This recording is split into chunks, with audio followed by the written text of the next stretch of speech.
Oh, shit. Okay. It's fine. I got it. Can you all hear me? Hey. Good to see you. Nightshade, Denny. Oh, thank you. It's my Halloween shirt. It's officially past all the meaningless holiday. No, I'm joking. Juneteenth's good. But 4th of July doesn't count is what I'm really saying. Also, I'd like to vote to oust Valentine's Day. The point is, the only Halloween left is the only Halloween left. The only holiday left is Halloween. So now I will be wearing this for the rest of the year. I will be taking no questions.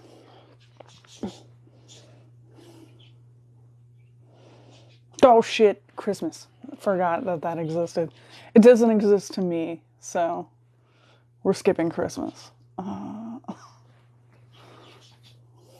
Yeah. So now it's officially Halloween from immediately after following the 4th of July all the way up until Thanksgiving is Halloween. It's just Halloween through that entire passage of time is my rule. So, Awesome for Dinks is here. Hey, yo. Good to see you, cultist. I mean, people. Did I eat today? I did. I ate a whole bunch of eggs earlier. So I got all my protein in. I'm hydrated. I got my water over here. It's my third water today.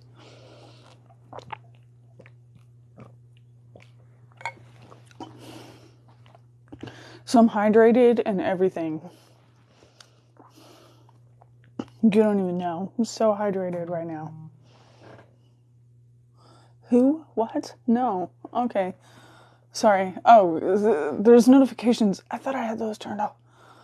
It's fine. Did I get the new coffee? If there's one sitting in my P.O. box, I did not get it yet. I'll have to get that. Thank you for letting me know. And also, thank you, as always, for funding my coffee addiction. Thank you for the roses. I'm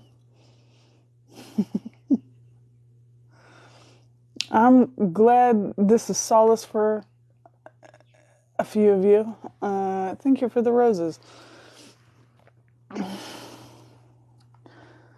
Someone just said the words Rickroll, which I don't think count, but that does remind me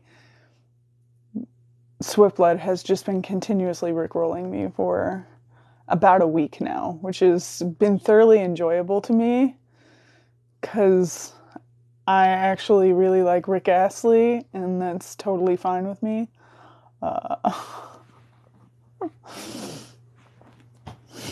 So I regret nothing and will not be stopped. I wasn't asking you to stop, so you're good. You're fine. You keep going for the end of time. It's all right. Thank you for the roses. Is this about the Rickroll thing? Why am I getting so many? I'm very confused. Thank you. It is now obligatorily Halloween from right after the 4th of July all the way up until Thanksgiving. I will not be taking notes or suggestions. Thank you for the roses and the dinosaur. Thank you. I appreciate all the gifts. I don't know what's going on. I don't know why. But thank you very much. I will take all the Rickrolls for the team. Any Rickroll that you contemplate sending to another, thank you for the heart. Any Rickrolls that you are contemplating sending to another individual, do me a favor and just skip them and go straight to me. It'll be fine. Thank you. See, same. So every time I hear it, I get a little bit nostalgic. So I don't mind it. Yeah, everybody's gonna start posting the lyrics now. Awesome.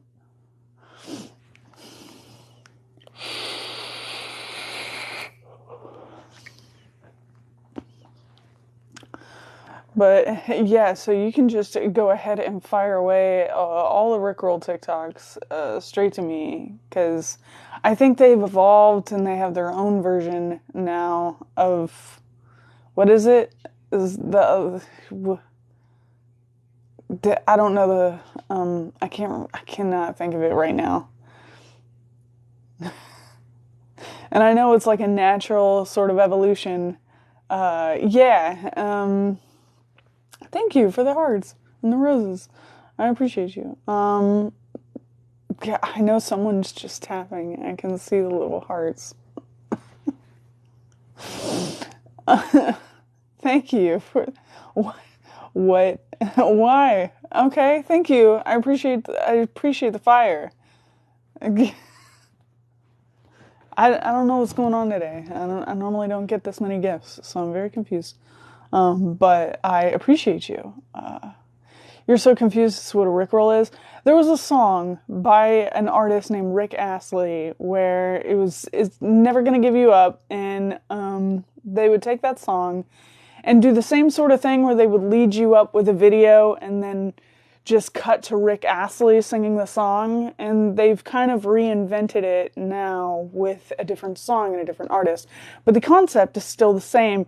It was our generation's version of the interrupted song motion. So, and someone pulled that on another member the other day, and I was like, I actually enjoy being rickrolled because I don't like the new version. Maybe it's because I'm old and stuck in my ways, but I prefer the Rick Astley version, and we used to call it getting rickrolled. So that's what rickrolling is. Thank you for all the roses.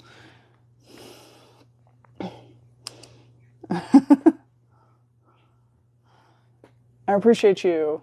Thank you. I don't know why I'm getting so many gifts today. That's so crazy. Thank you. Hi. Good to see you. What's the new version? Yeah, it's a different song. If I see another one, I'll let you know.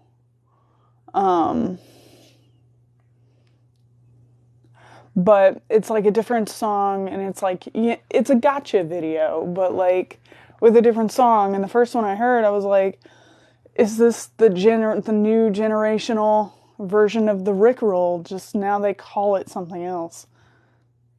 I'm a spam heart. Oh, thank you for the likes. You don't have to spam.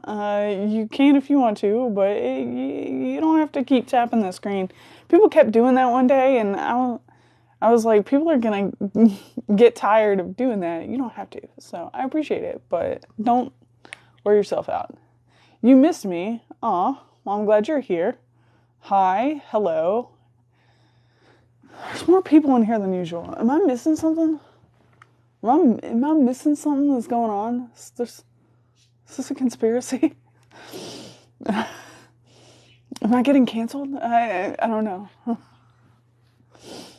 I straight up thought I got canceled the other day, and I was just like, what did I do? Like, I woke up and TikTok had like glitched and said I had like all my followers were gone. And I was like, I feel like I would have seen a hate video about myself depending on what I did. Is it because I said I don't like dogs? Is it because... So I was sitting there trying to figure out why it said like I had 0 followers. Never did figure it out. And then the next day they were all back. So I was like, I created a cult. I was like, maybe it's the cult video. I mean, we're not a cult. We're not a cult. Everybody quit saying we're a cult. You're going to get me into legal trouble.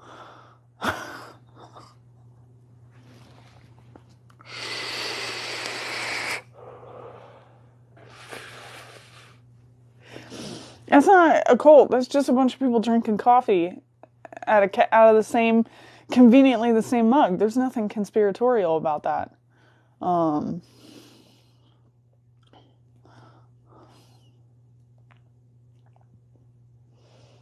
That, you know, to each your own definitions, I suppose. but I wouldn't personally call it a cult. Personally, everyone's, I won't be taking complaints. What? Taking complaints about what? What? What's going on? Cat mug cult.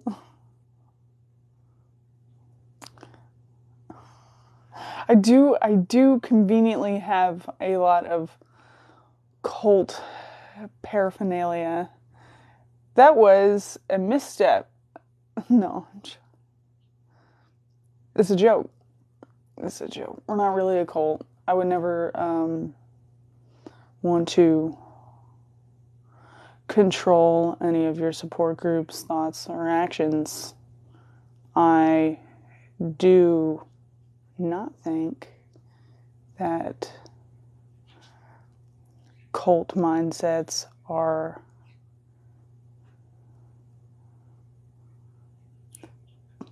necessarily beneficial for anyone involved. And I wouldn't call this a cult.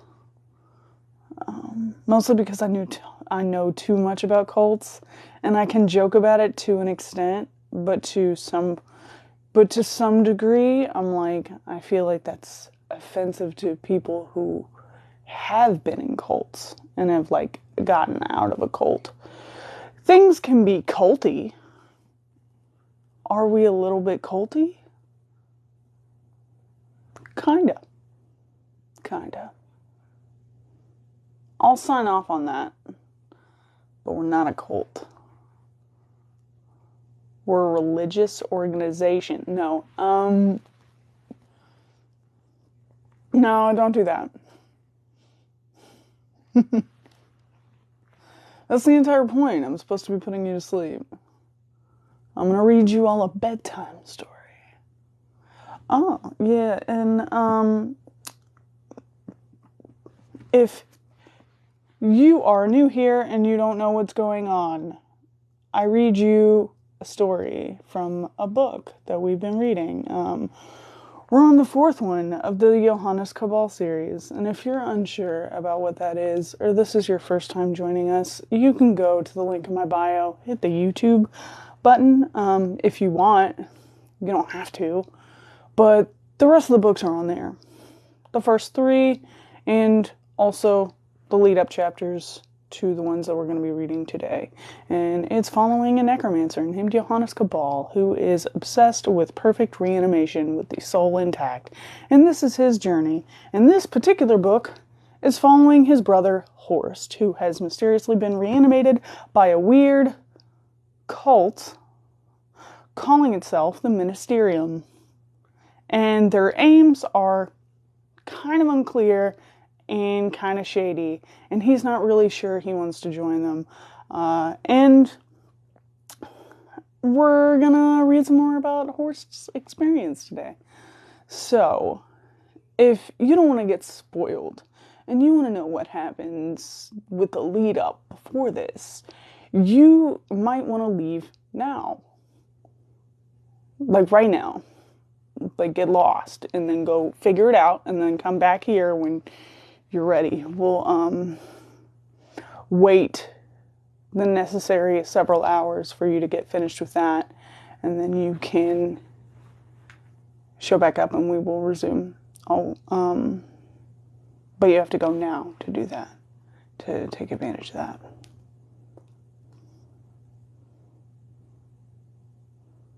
Yeah. No, we're gonna wait.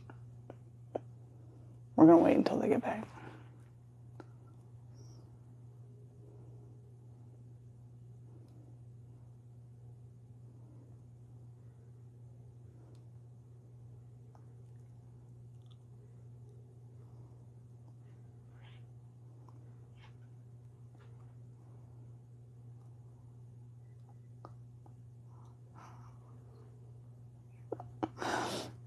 I'm joking. We're not actually going to wait. We're going to start and then they can figure it out.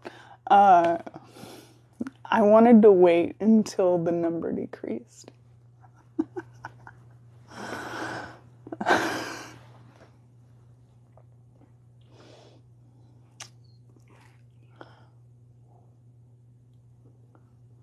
No, actually, you're just going to listen to me talk for a while. Because I'm about to start reading. Anyway, now that we're done with that recap and the regulation disclosure for all the new people who don't know what's going on, and also remember, I'm going to be reading a book, and I can't always respond to your questions, comments, and or concerns. So if I don't see them, our lovely mods will be responding to you. And if you are upset that I'm not talking directly to you, too bad. This isn't about you. This is about a communal group experience of the bedtime story. So, cry me a fucking river. Anyway, you can wait until the end of the chapter for intermission, and I will respond to you then.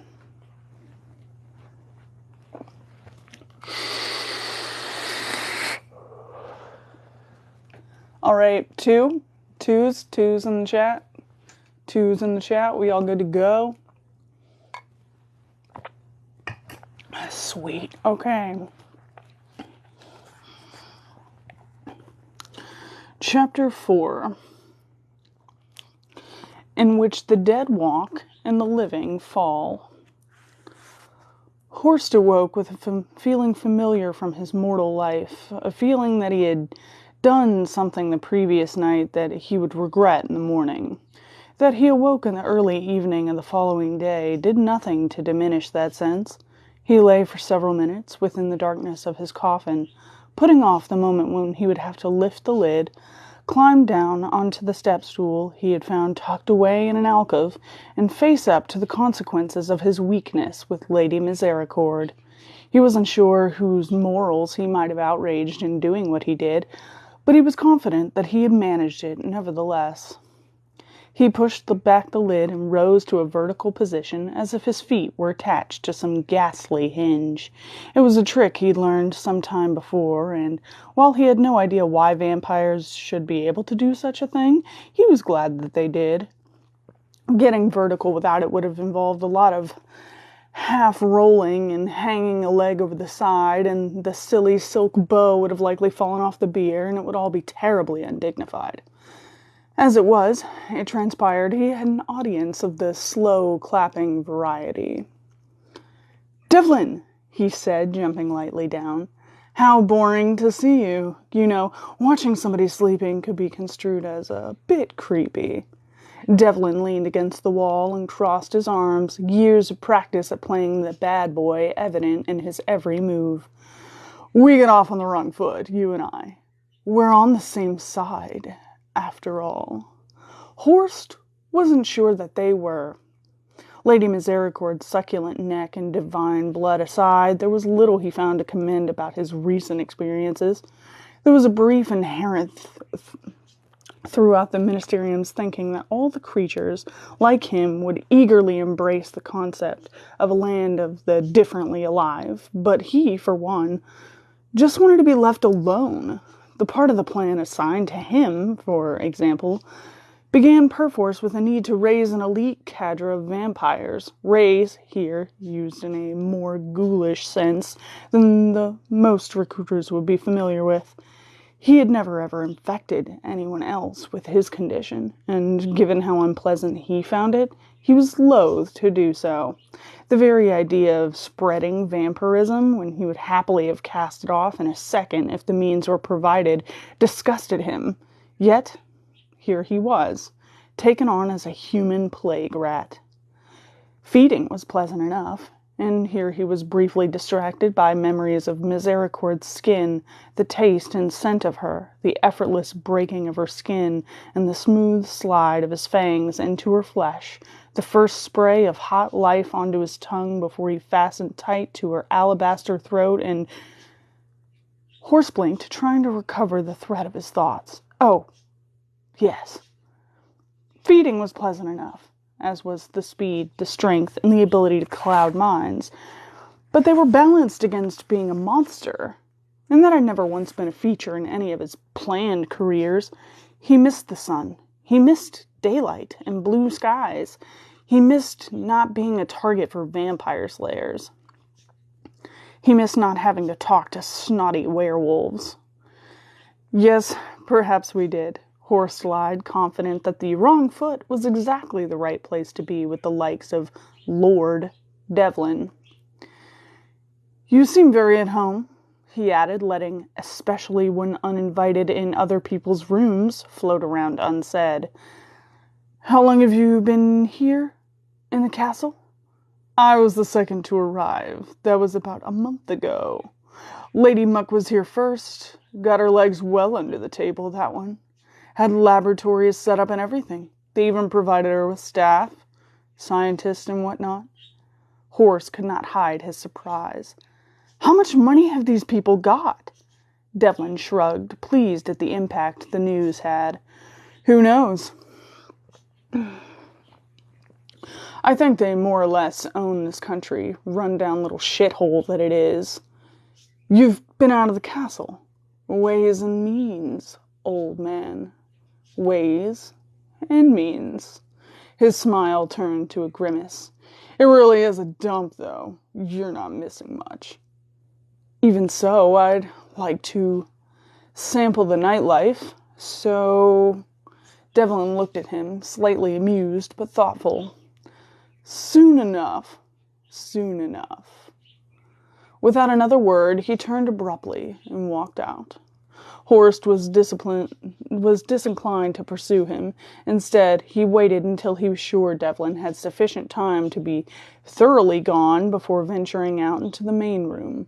Alicia was there, as was a bullet-headed man who snapped to attention and maintained a steely eyes forward even when Horst deliberately crossed his line of sight and peered into his face as one might look down the barrel of a decommissioned cannon on a sea promenade. You would be Herman, yes? He asked. Yes, sir, snapped the man. Then there was a near-audible crunch inside his head as one of his protocols attempted to override another. I mean, yes, my Lord Horst, sir. Horst regarded him with repressed amusement. You wouldn't happen to be ex-military, would you? For the first time, the little dark brown eyes, lurking beneath a ridged brow of similar aspect to a coastal artillery emplacement, to continue the heavy gun theme, swiveled away from the forward position.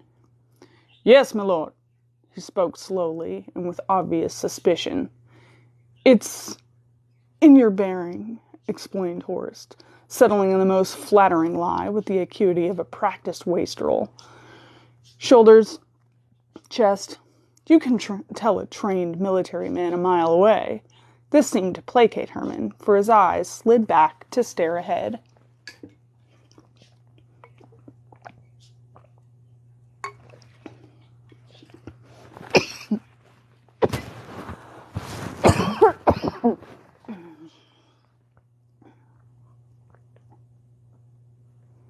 My throat's real dry.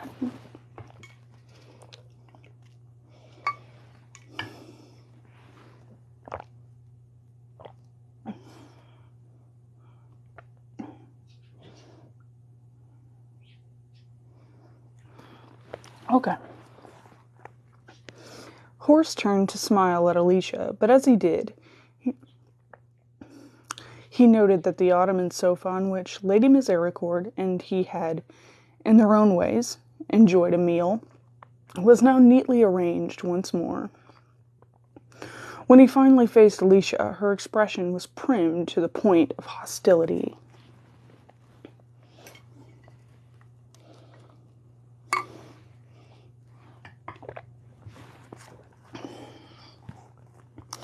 Alicia, he acknowledged her. My Lord Horst, she replied, her politeness so perfectly insulting that she might have been to an English finishing school. He wasn't sure how she managed it, but the last time he'd felt so ashamed of himself was the time he discovered that his mother had discovered his discovery of onanism. You may return to your duties, he said, and waved his hand in dismissal, hoping to cover his embarrassment. That both Alicia and Herman stayed exactly where they were did not help matters. You must have something to be getting on with, he said a little desperately. We are your staff, my lord, said Herman, impassive as a bollard, yet slightly less attractive. Our duties are here. Well, you don't both have to be here, do you? I can always call if I need both of you for something. Herman's thick brow thickened a little further.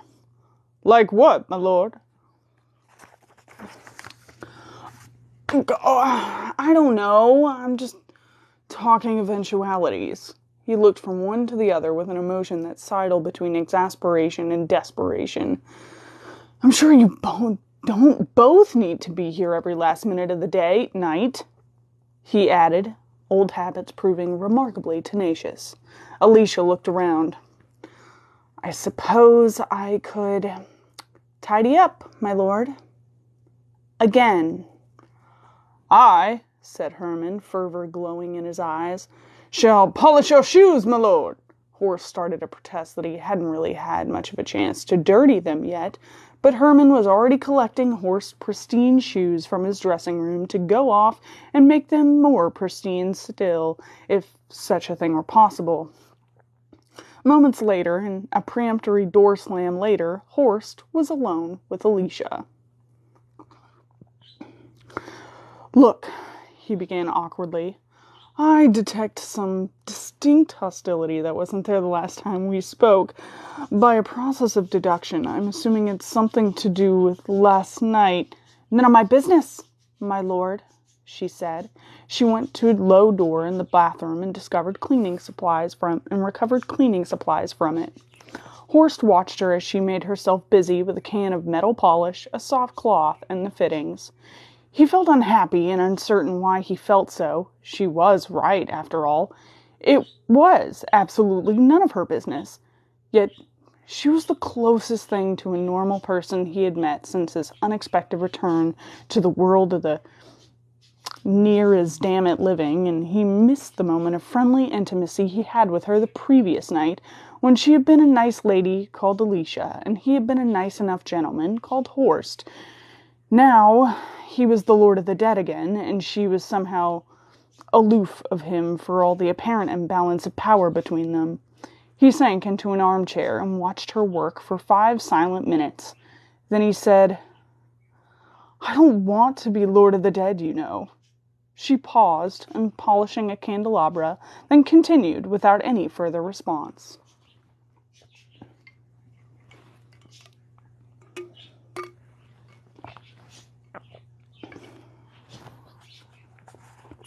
He tried again.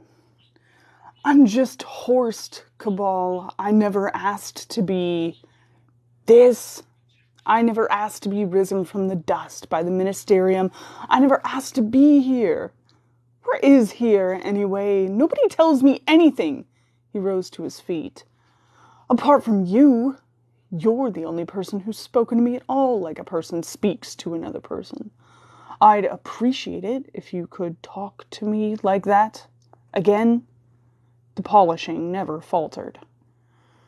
I'd really appreciate it. Please? Alicia finished with the candelabra and started with its twin. Defeated, Horst sank back into the chair.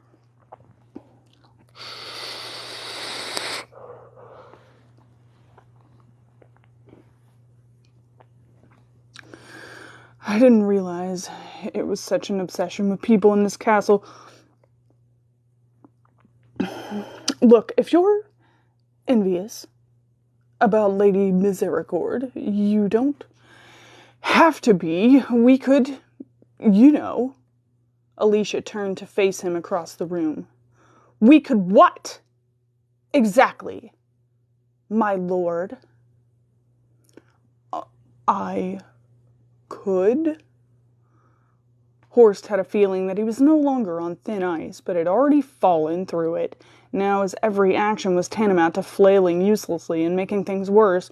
But you can't ask a drowning man to stop his flailing and just quietly slip into the freezing depths. You and I? He lifted his upper lip and tapped a fang. You know. The hand holding the soft cloth was white-knuckled. Don't you dare touch me, she said. You think that's why I'm angry? Because you haven't deigned to use me like cattle? To be honest, I'm not sure, he began. It's hard to understand what... I'm not angry with you, because you didn't fasten onto me like a great leech, you idiot. She was becoming quite wonderfully angry, and Horst found himself liking her more and more. If he'd really been the monster the Ministerium had been hoping for, she'd probably be dead around now. But he wasn't, and so she wasn't. Instead, he sat and took it as a marvelous person tore into him as if it were some office Lothario trying his luck with the secretarial pool. I'm angry because you're letting that woman get her claws into you. You're right. You shouldn't be here. You're a monster. But you're better than them. She dismissed her employers with a disdainful toss of the head.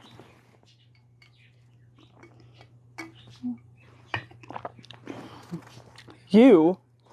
He raised an accusing finger to point over her head. His mother had always taught him that you only pointed at men if they were in a lineup or you were looking for a fight, and you never pointed directly at women at all. He might have been the Lord of the Dead, but that didn't mean he had to be rude. You're going to get in trouble talking like that in this place. But you're not going to report me, are you, Horst? She said it with certainty, and he was so pleased with the sudden return of first-name terms, he didn't think to argue. I'm not, no, but walls have ears. You should be careful. I'm not sure the Ministerium dismisses staff like most employers. If they let you go, it'll be off the battlements. I know.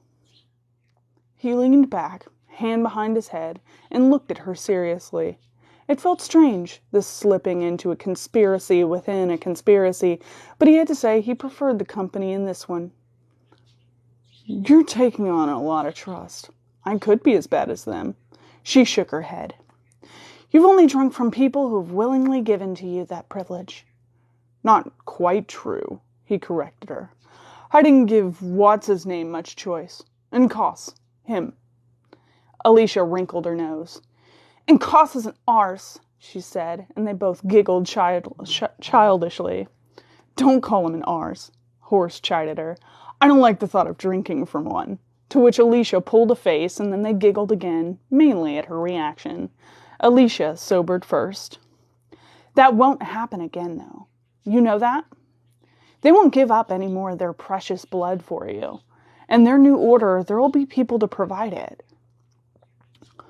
Horst thought back to the sacrificial victims that Koss had offered him when he was newly risen and grew serious, too. There were some people who seemed to be willing enough. How many? 3. And Koss had 3 lined up for me to drain. I refused. It would have killed them.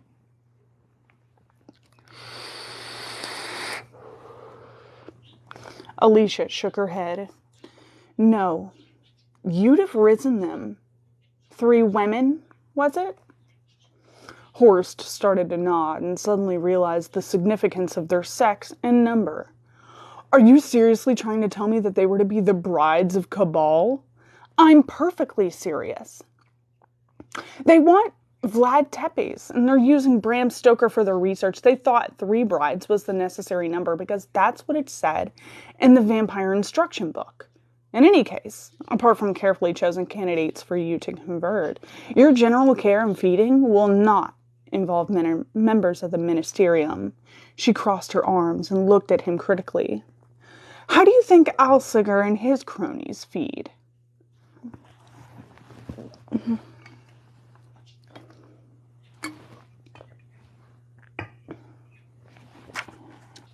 Horst looked at her uncomprehendingly. Devlin Alsiger? She explained patiently. He was in here just now, Lord of the Transfigured? This last she said with an ironic disgust, as if the words tasted vile on her tongue. What does he eat? Said Horst, uncertain of why she had raised such a question and unhappy about the way it was likely to go. He had steak the other night. He might settle for that when his pelt is on the inside, but do you really imagine a werewolf handling a steak knife? Now, Alsager, he really is a monster. Even if he had never transformed in his life, he would be a fucking monster. He loves changing. He enjoys being physically powerful and dangerous. He likes the violence and the terror he causes. Then the Ministerium comes along and offers him political power to go along with all that. He's not having doubts. Not like you are. What makes you think I'm having doubts? He asked. He couldn't fathom her at all. She worked for the Ministerium, yet took every opportunity to deride them and undermine any loyalty he might have felt for them for bringing him back from the dead. The possibility that she was an agent provocateur sent to test that loyalty continued to trouble him. She didn't answer him directly, but said, "It's a mystery why they chose you. The ritual to raise you is expensive to prepare. Travel to the middle of nowhere to find you, transport back. It's a lot of trouble when there are active vampires closer at hand." "There are?" Horst abruptly felt a lot less special. Alicia wrinkled her nose. "Nosferatu. Little more than rats in human form. But they're not all stupid. It would have been pretty easy to find one with enough brains and no morals to take the job." She looked critically at Horst. "Maybe they just wanted something prettier for their general of the dead." Before he could say anything about his dismay at being chosen for the purposes of good public relations, presumably with the intention of putting him on recruiting posters at some point, she said, "In any case, Alsager heads his pack out once or twice a month. Out there?" She indicated the city below with a nod of her head. "When they're sure you're the right man for what they want, when they think they can trust you, they'll let you do the same."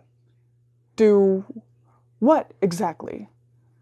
asked Horst with a growing sickness in his heart.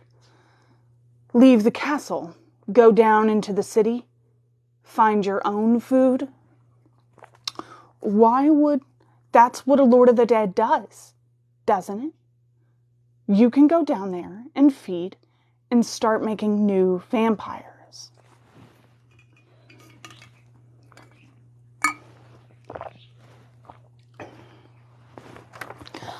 I would never. Where did you think the blood for your meal came from last night? Willing donors? It was taken." Horst thought of the bowl full of blood. He thought of the glass. He remembered a piquant scent to it that he had known even then that it had come from a single source, had known he could smell terror in it, all the chemicals a human body dumps into the bloodstream when it wants to fight or fly. This body had been able to do neither, just lie helpless while a needle was inserted and a meal for the newcomer was drained.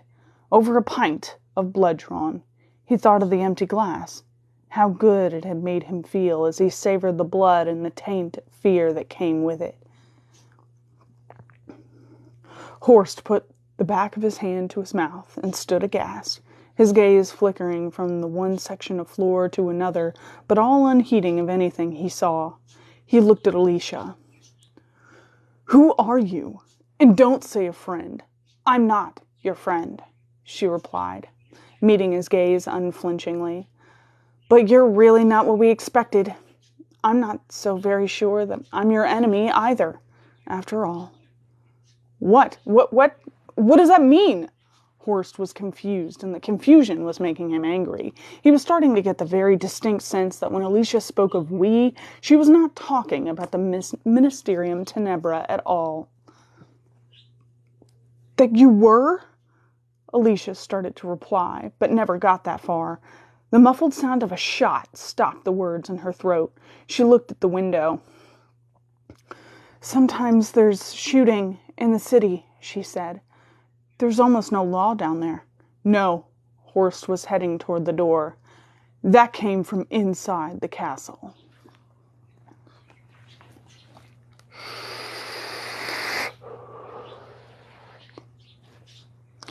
He flung open the door to the antechamber, crossed it in a few long strides, and opened the door out into the corridor, more circumspectly, Alicia a few steps behind him. If he was concerned about his exit being overheard, it was all for naught, as pandemonium was breaking out in the castle, shouts and the clatter of footsteps echoing from the stone walls. Then there was another shot and a cry of mortal agony. Horst gained the walkway around one of the castle's sundry halls, this one being an impressive entrance from the inner courtyard. Some 20 feet from the door to the courtyard was Herman, a revolver in his hand, and a naked man some small distance from him, writhing prone in a widening pool of dark blood. The man was hirsute to a freakish extent, but as Horst watched and the death throes weakened, the dense hair on the man's back thinned away as if melting into his flesh. With a blink of amazement, Horst realized he was watching the death of a werewolf.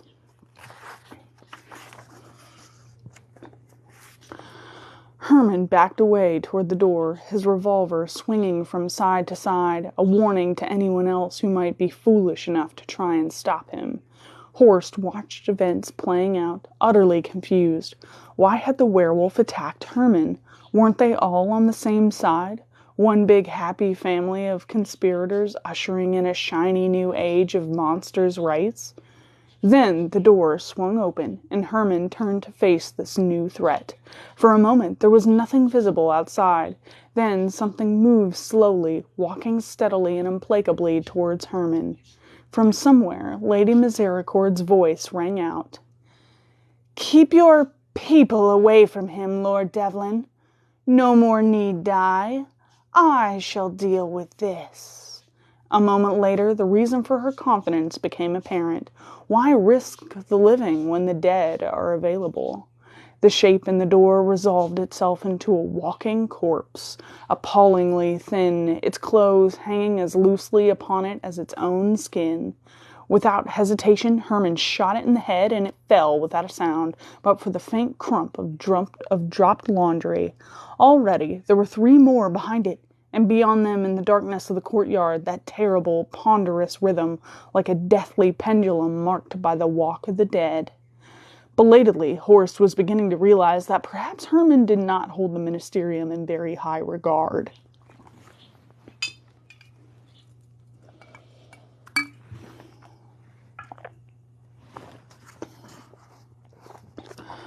Oh no. Alicia was at Horst's side at the railing above, an audience for an impromptu Grand Guignol performance.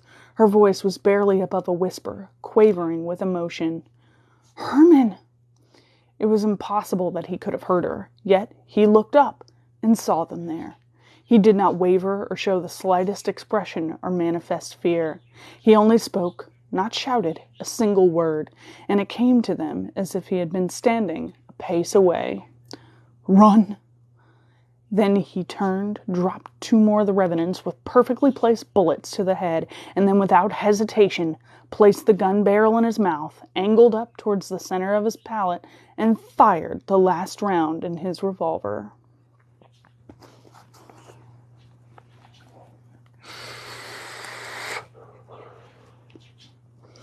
As he fell, a red mist in the air above him, Horst turned away. He wanted to think it was in horror, and in a sense it was. But it was an inner horror that if he watched Herman collapse, his blood spraying across the blue marbled floor, Horst might find his dismay was rooted in the errant waste that sustaining precious blood. Turning away did, however, have the advantage of distracting him. Alicia was gone. Perturbed by her stealthiness as much as by her absence, Horst re-entered the anteroom. Entering the room beyond, he surprised her at the cupboard where the cleaning supplies were kept. He was in the process of being impressed by her devotion to duty, being such that she wanted to clean up the mess while Herman's heart had barely stopped beating, when she pulled from the cupboard a coil of ochre-colored rope with one hand and a semi-automatic pistol sporting a very business-like silencer with the other. This latter she then shot him with twice, once through each lung. "Ow!" he cried, at least as much with indignation as pain. The pain, he had to admit, was not as great as he would have expected from 2 probably fatal wounds. It was, however, also suddenly much harder to speak, as the air wheezed out of the bullet holes like a poorly maintained harmonium, a moist, slightly bubbly harmonium. He staggered a little, unsure whether he would drop to one knee because he'd been shot or because it was the dramatically correct thing to do. He did so anyway to give himself something to do while he thought about it. Alicia, in contrast, required no thinking time at all. She had shoved the gun into the loop of her maid's apron and opened the French windows and was now on the balcony, tying the end of the rope off around 2 of the stone balustrades. When she was done, and it took only seconds, she gave it a few fierce tugs to check its security before heaving the coiled bulk of the rope over the rail and into the darkness. It had not even had the chance to become taut under its own weight before she was pulling a simple looped harness over her head and shoulders to rest in her armpits, snapping its carbiner into the rope and curling a length around her body. She climbed over the rail and leapt without hesitation into the void. She got perhaps a yard into her spectacular escape when it all came to an abrupt halt. Her first thought was that a tangle in the rope had jammed the carbiner, producing the sudden shock. But then she looked up and saw Horst, standing on the balcony, his feet braced against the bases of 2 alternate balustrades, one hand upon the rail and the other holding, she realized with a sharp flame of terror in her guts, the free end of the rope, slightly frayed where he had apparently snapped it atwain as a child might a thread. He looked down at her, and by his expression, she took him to be greatly irked. "I want you to remember this," he said. Blood, black in the half-light, glistened from the bullet wounds, pulsing slowly like crude oil from a punctured drum. She swallowed, forced down her fear. If you're going to kill me, just do it, monster. Don't gloat. It's unseemly." Horst's expression darkened still further. "How are you supposed to remember anything if I just drop you?" he demanded. "You're a member of this D Society they mentioned earlier, aren't you?" "I'm telling you nothing." Horst almost spat with frustration. "They're going to be here any minute to find you. D Society, yes or no?"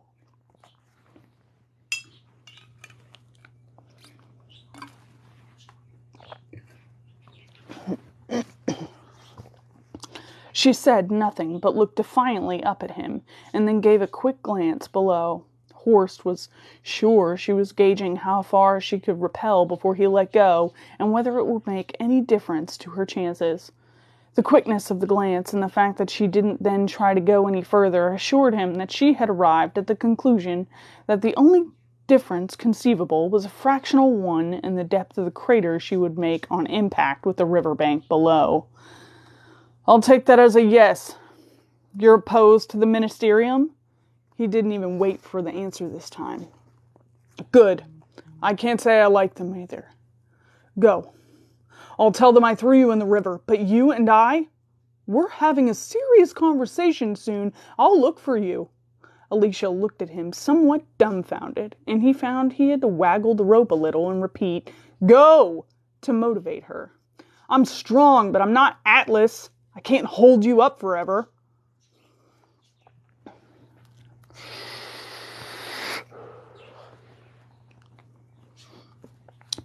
Demonstrating the admirably pragmatic and rapid decision-making with which he and his lungs were already acquainted, she slipped away without another word, making swift progress towards the earth below, where, Horst had no doubt, the next part of her pre-planned escape route waited.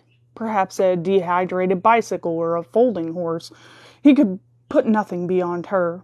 Such fancies kept him occupied for the next minute as he gathered the remains of his failing strength and concentrated on not inadvertently killing an ally. Probably an ally, he corrected himself. There was still much to learn in this mysterious castle of the Red Queen before he could be reasonably sure where lay the battle lines.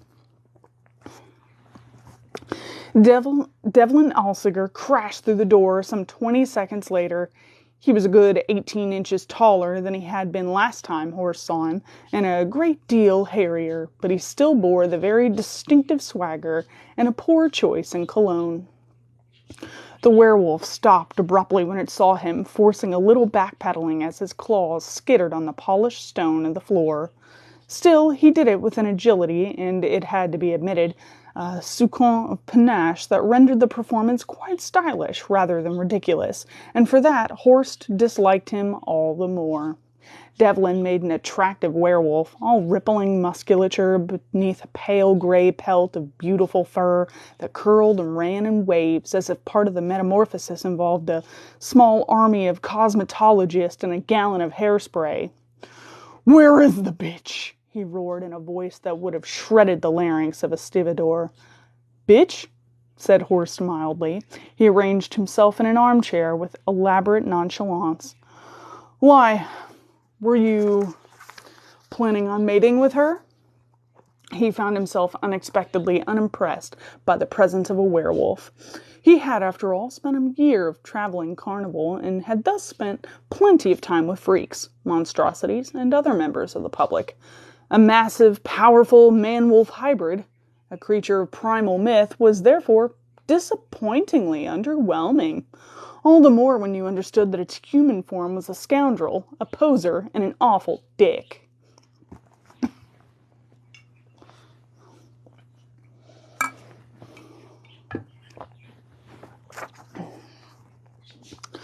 "Where is she?" demanded the wolf-cum boar. He took a few steps closer and finally seemed to notice the blood on Horst's chest. "She shot you!"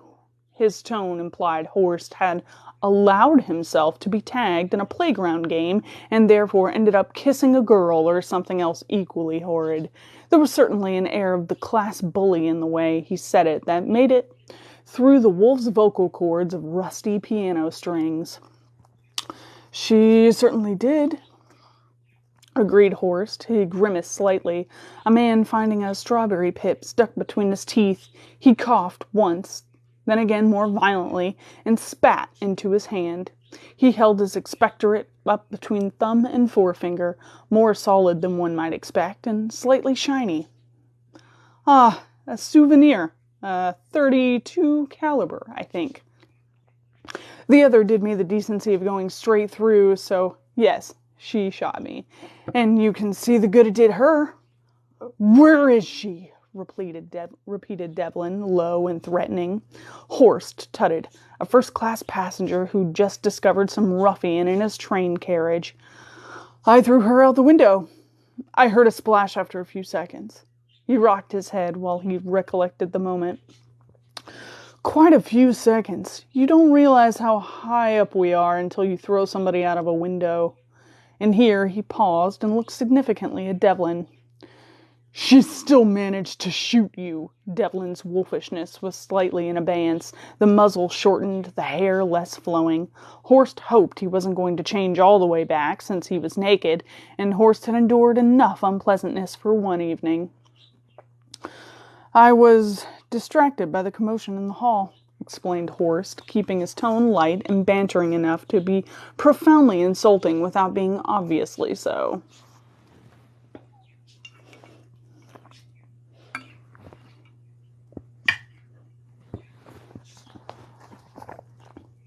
Horst was also playing for time a little. He was concentrating on regenerating the torn and friction-burnt skin of his hand where the rope had been wrapped around it, and where the length secured around the balustrades had argued with him for a second as he snapped it off. These tattered shreds of expensive silken climbing rope now lay under him on the chair. He hoped Alicia had shown enough aplomb under pressure to dump the bulk of the rope into the river, or he might find himself faced with some difficult questions as to its provenance. "That man, Herman, your traveling dog show, seemed to come off second best there. Just as well Milady Misericord was to hand with her shambling entourage, or I might have had to deal with him, too." This barb landed, and Devlin's still very lupine ears folded back with anger. "He had silver bullets." Horst held up the bullet again, scratched at its side with his thumbnail, and showed the resulting gleam to Devlin. "So did my former maid. Didn't slow me down greatly." He smiled complacently, and he gauged infuriatingly. I really must crack on and create some new vampires, as we're obviously going to need them. Not too quickly, though. I'll be careful about who I choose for the honor. Don't want to let just anyone in, do we? This, at last, was too much for Devlin, who turned on his heel and stamped out all of the dudgeon. Horst was displeased that such was the fate of his metamorphosis. By this point, that Devlin was showing very little tail and far too much buttock cleavage. "Don't forget to shut the door," he called after the retreating werewolf. "I am temporarily without staff." The door slammed, and Horst, perhaps forgivably, perhaps not, laughed. And that is the end of chapter 4.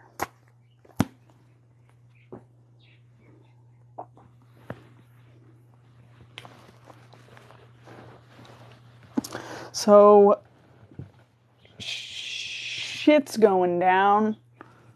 Alicia? Well, don't worry. She's not gone.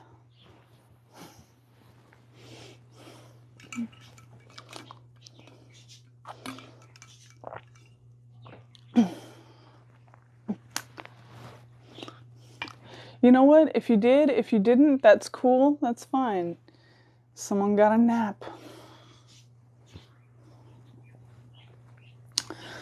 Seriously, that's almost the entire point. I like reading people to sleep. Now, the entire point is I read everyone to sleep.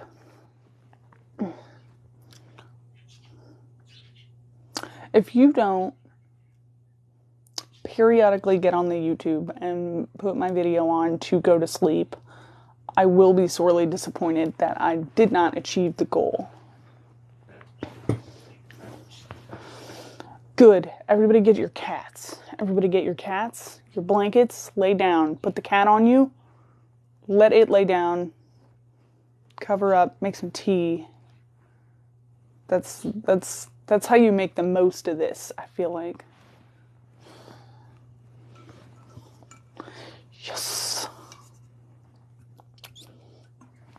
The ultimate compliment. That you fall asleep to me. I don't know why that's the biggest compliment to me.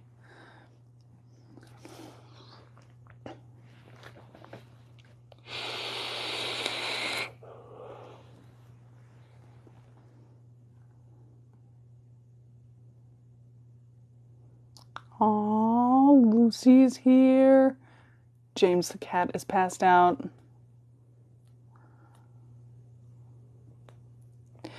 That's always an option. Everyone falls asleep. At least almost all of the main people in VC have fallen asleep in that voice chat. At least once. At least once. I know I've done it at least once. Maybe does it all the time. That's like maybe's nightly thing.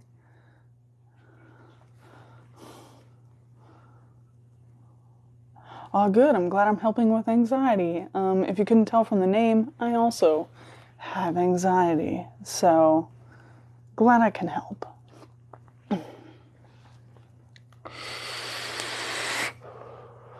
Thank you for the compliment. Appreciate you. I work hard on it every single week.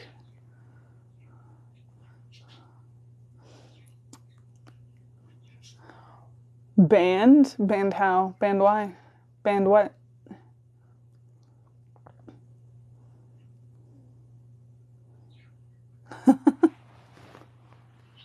Even though you've already heard it?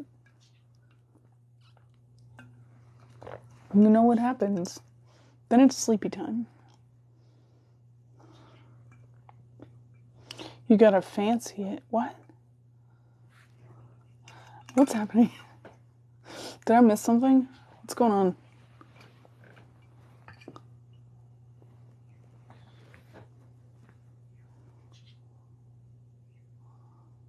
I'm unsure what Denny's talking about. What did you say?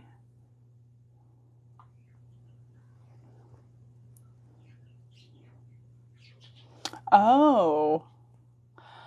Huh. I wonder why that is. That is not on the list of banned things. So that's not even a bad word. So now I'm kind of wondering what happens when you... Why? Just gotta zhuzh it up a little bit. So strange that that is a banned word. Unsure why that is.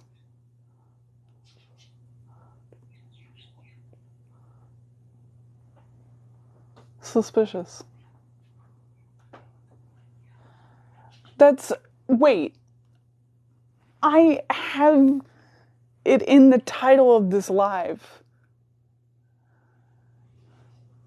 I'm pretty sure.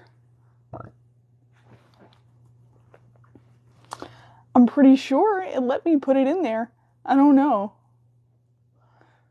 Because it has the titles of the lives on the bottom before you click them. Once you're in here, you can't see the title anymore. But when you're just scrolling... Yeah, but if you type it, you won't see it. You just mean directly in chat, you won't see it.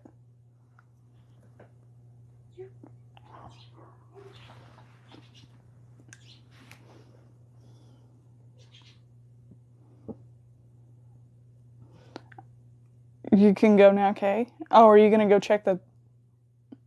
What is happening?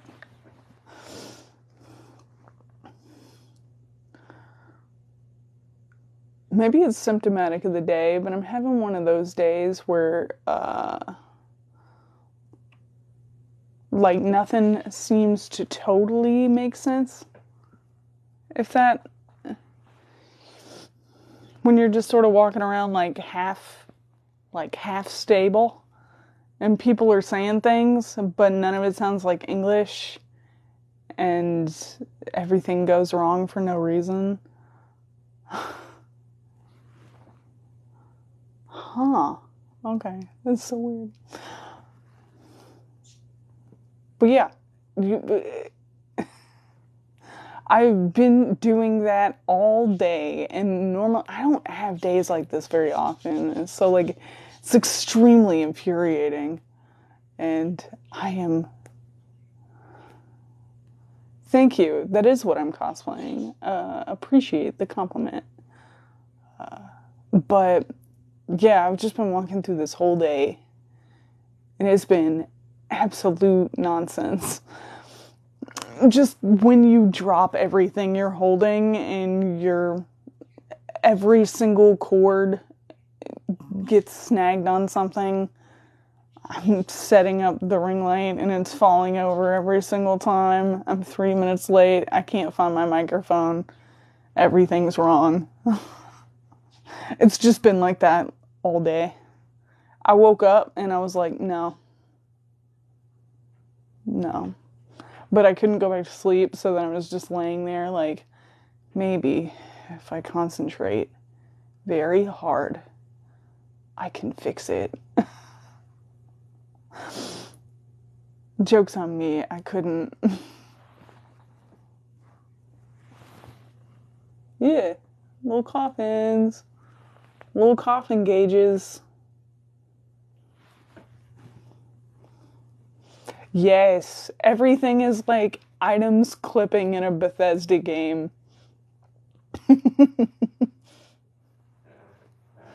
These are like among my favorite gauges. I have like 3 different sets of coffins. One are little tiny wooden ones, and the other ones are like little black plain plastic ones, and then these are my favorite ones, and they're like screw back ones.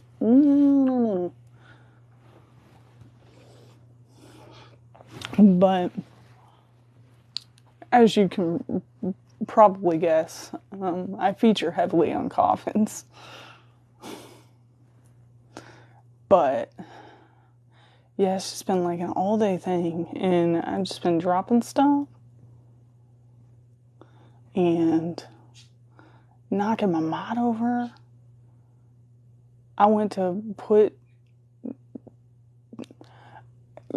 sort of like in half the day your brain isn't working, so I went to put an e-liquid in the nozzle, and you swing it open, and you fill that's how you fill it.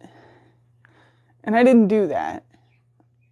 I just stuck it straight through the mouth hole, and then was like, wait, what am I doing? That's not how we do that. And stopped and backtracked, but then the damage was done and there's liquid in the top now. And I can't. Now it's just there, and, you know, all day. You ever just have those? And then I was like, I gotta go live. And I guarantee you I'm gonna get in this live. And if everything goes wrong, I'm gonna lose it. And then directly from the get-go, I couldn't find the microphone. And I was like, great, this is fantastic. I did my eyebrows different. Got finished doing my eyebrows. Had about 5 minutes of just like, I was like, I mean, they're okay. I don't know if I like them better or worse than my previous eyebrows. I think I like these more just because the effect is a little bit nicer. And I sat down, I was enjoying it for maybe 5 seconds, or trying to talk myself into enjoying it for about 5 seconds. Open TikTok.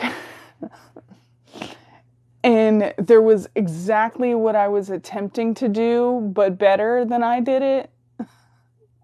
You know? And I was like, really? Specifically an eyebrow tutorial. And I was like, okay. Just gonna favorite that for later. Those look way better. I was so mad. Oh yeah, we'll fill you in real quick. Where'd you leave? When'd you take off?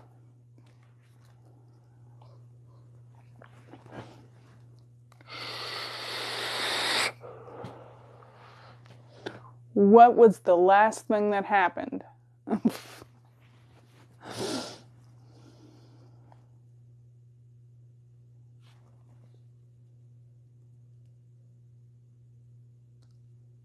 So I'll fill you in, but I don't know how to gauge where I was at 15 minutes ago. I'm not always conscious of the time. I finished the first chapter, yes. This is the intermission. And then that was about...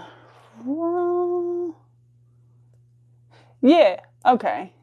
Well, Herman was doing something that was definitely not shoe polishing, because he got in a spot of trouble, and their conversation got interrupted by shots in the entryway. They go out to check, and Herman just shot a werewolf. Not Devlin, but a werewolf is dying in the entryway. And then the door opens, Lady Misericord shows up, and a bunch of zombies roll in, corner Herman. He looks up at Alicia, tells her to run, and then shoots himself in the head after downing a couple zombies. Horst turns around, Alicia's packing up all her shit and getting the hell out of Dodge. She's got a rope and pulls out a gun and shoots him twice, right in the lungs. So... now, it doesn't exactly hurt Horst at all. He just can't breathe, and he's like, ow, that kind of hurt. And goes to stop her and interrogate her right before she left. She tied the rope to the balustrade and starts rappelling down, and he takes the rope and asks her if she's part of the D Society that Lady Misericord had mentioned that is opposing them. She refuses to answer. He assumes that she is and lets her go. And when Devlin comes to ask, he tells Devlin that he threw her out the window. So he lied. And that's where the chapter led off. So you missed all the action. every action-packed scene. Don't worry, you're going to get plenty in the next chapter if you can stick around. And you can always re-listen on the YouTube, so you can fill yourself in later.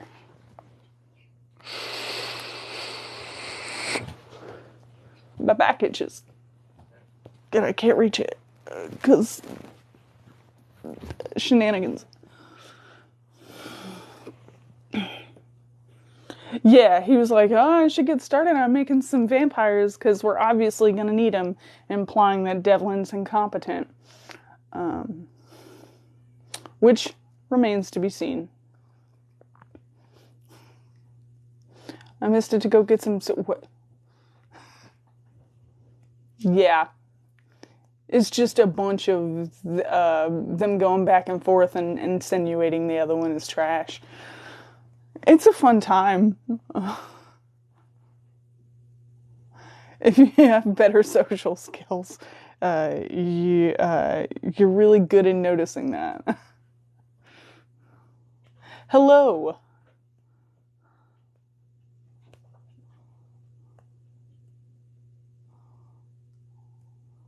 Can we be friends? That depends on what you mean by friends. I'm hesitant about friendships. I don't know how many times I've reiterated that. How am I? Interesting question. I believe we got to come up with a better way of explaining it. But we covered this earlier. You know, like when something you're holding clips in a Bethesda game. That is how I am today. Blanket statement. We gotta come up with a better word. We gotta come up with a word. Let's invent a word that means that specifically. Someone workshop that and get back to me. Because I'm unsure what the word should be. Nope clipping. Alright. I'll think on it. That one's a good one. That one's not bad. Nope clipping. Yeah. Cat tired.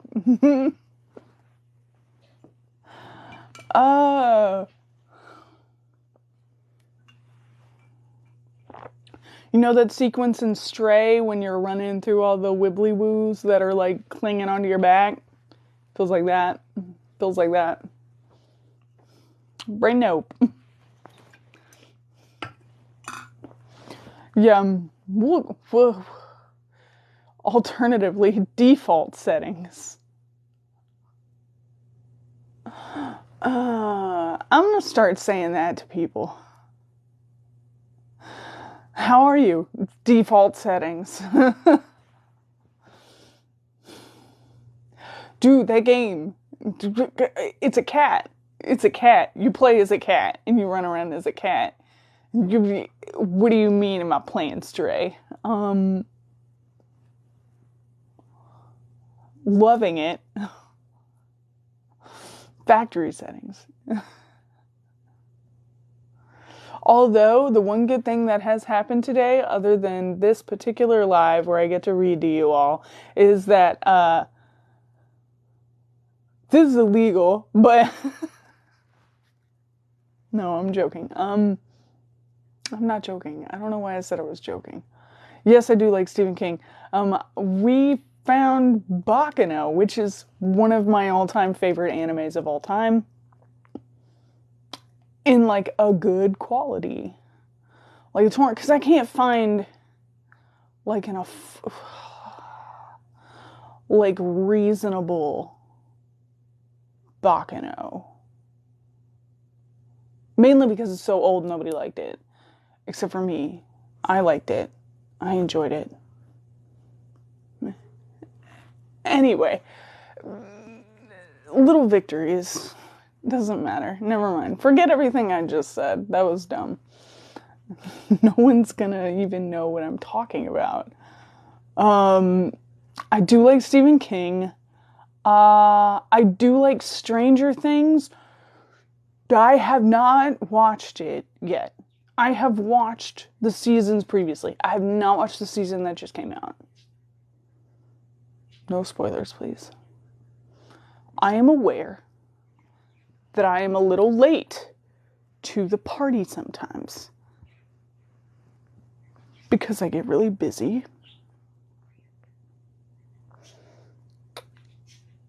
And I haven't watched it yet. And I also struggle sometimes with watching new content versus comfort content. So I don't always hop on stuff the quickest. And I've been meaning to. I just haven't been in like the mental state to know that because I know I'm going to get into shit. I know I am. I've already been told I am. Can I handle it right now? No. So I do not, and I'm saving it for when I sort of come back up on things. That's what I'm waiting for. But I just don't want to have spoilers, so I'm avoiding all Stranger Things content right now. And which is a shame because I know all the cosplays are happening right now. Everybody's cosplaying it, and everybody's doing shit. And I want to watch them, but I never know if they're going to be spoilers or not because people don't always tag that kind of thing. But I've seen some interesting. What I have caught is some really cool cosplays so far. But I am going to watch it and then we can talk about it. I just haven't done it yet.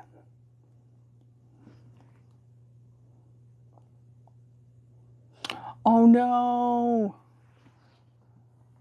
Dude, I love Thai tea. Me and Nodi gotta go get Thai tea sometimes.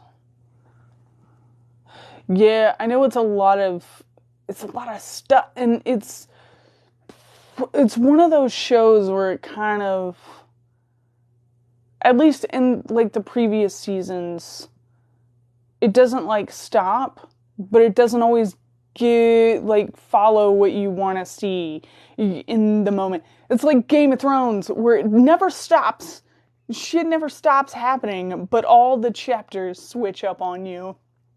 So you're like, no, I want to know what Arya's doing, but now you gotta go back over here, and you forgot what happened last time with these people, and you gotta remember who this 54th character is, and what his life is like right now.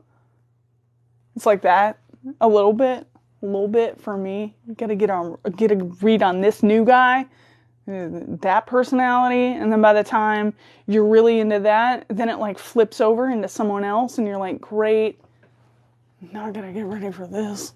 And whatever 11's doing, and then it flips back, and you're like, I'm so sorry I brought up Game of Thrones after all this time. I don't know what I'm doing. Yeah, and that's the thing, is it'll mess with you emotionally, and then it'll switch tacks. And then you're like, no, wait, go back to that other thing. I wasn't finished freaking out about that. And then you don't get it. You don't get the time to truly absorb it until you've stopped watching it. And so, to that point, it's never been a show that I could marathon easily. I always had to like watch that one episode and be like, I gotta go touch some grass for a while and think about this before I can just immediately hop into the next episode. You know what I mean? So I know it's not gonna be something that I can blast through, and I know it's like an emotionally involved show. And I don't get like super emotional during shows, but they will stress me out. So I'll just be like, I'm stressed. I can't do this right now. I gotta go pet this cat for 15 minutes just so I can feel again. And then that's normally how that ends up going. I have not watched a trailer for Rings of Power.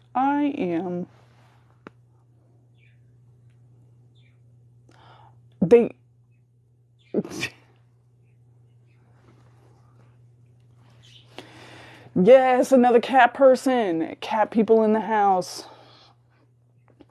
Are there any good shows or movies you've watched lately? If you have not seen Adam Conover's The G Word and you are kind of pissed off at the government, go watch it. Go watch it. It's interesting. I did watch that. And that is a really good show. I was just rewatching comfort content, but I'm trying to think of like that's probably the last good show I would advocate for. And I've just been like rewatching anime.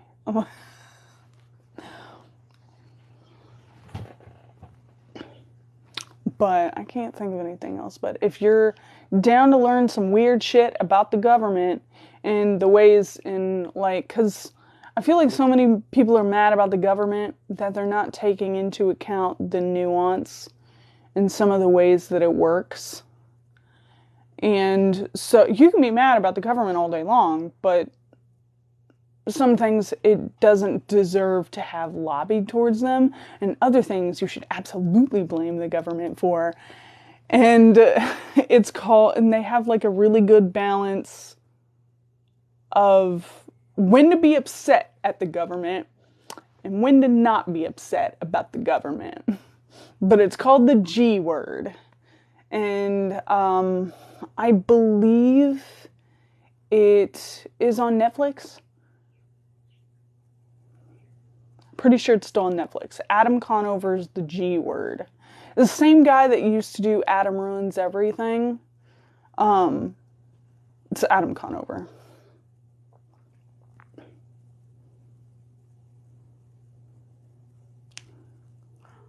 Aw, Princess Lucy's asleep. Tell that cat she's the best. She's my favorite. But yeah, it's a really good show, and it adds a good balance of like, the government sucks, but we do need them for this thing, though. And this isn't their fault, but this thing was their fault. Fuck the government. And it's like, it's just a very good, and Barack Obama pretends to do his taxes in like 3 episodes. So, there's that. If you enjoy Barack Obama pretending like he doesn't know how to do his taxes. And then at the end, he feels the need to inform you that he absolutely knows how to do his taxes. He's not struggling with it. That was a gag. Just in case you didn't put it together.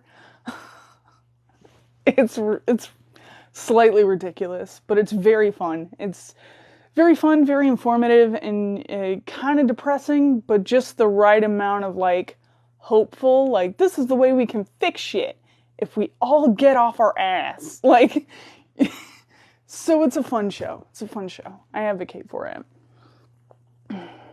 And I don't know why a lot of my comfort shows are like, the world is dying shows. Like, I'll watch John Oliver on repeat do literally anything.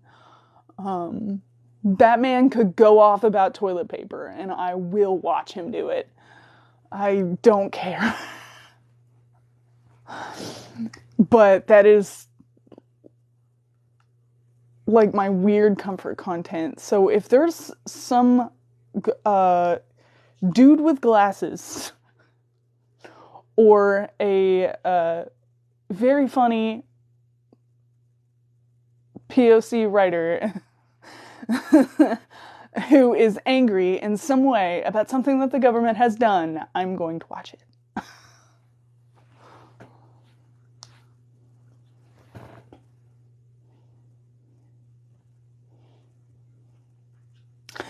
My favorite internet cat. Lucy's my favorite internet cat. Internet cat. Of course Pond is first. Pond is always first.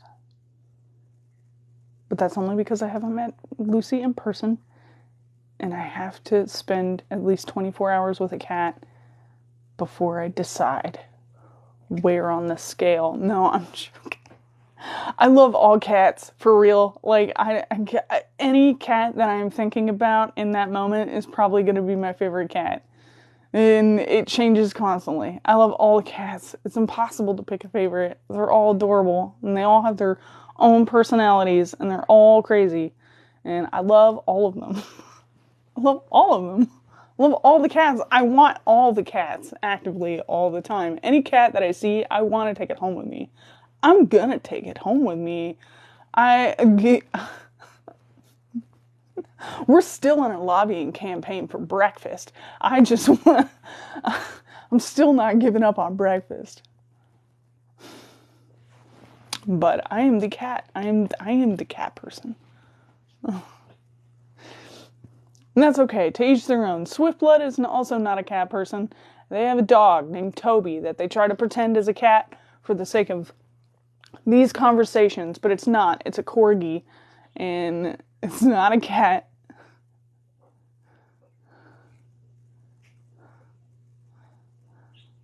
I need to catch up on my Insta DMs. A bunch of people followed me on Instagram the other day, and then I got scared about it, so I didn't open it.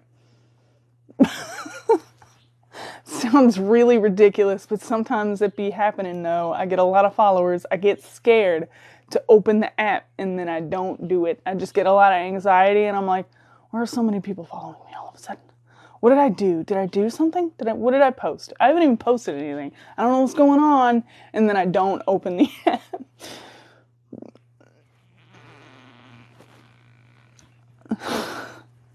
That's it. That's the explanation for why I don't check stuff sometimes. So if you send me a bunch of cat videos, and I haven't watched them in a few days, it's because I got anxiety about opening the app. It's a cat with a K. Forgot you ordered something and panicked. Word. Okay. Done that. One time I straight up ordered like takeout waiter and forgot. Like Grubhub. Straight up did that, forgot. Until the food got there and my dog went nuts. And then I got real freaked out because I was like, quit barking, there's nobody here. And then I saw somebody walk by the window and I was like, someone is here. For once he has been correct. He's never been correct in his life. What? And I got real freaked out. And then I was like, oh yeah, I ordered food. Why did I get freaked out about my own food?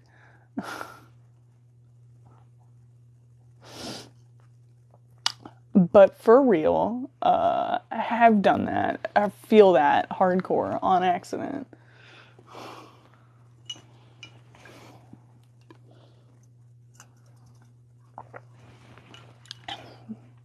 All right. Who's ready for it? Who's ready for the second chapter? Well, not the second chapter. The second chapter today is what I mean. Chapter 5. Who's ready for it? Yeah? Sweet. All right.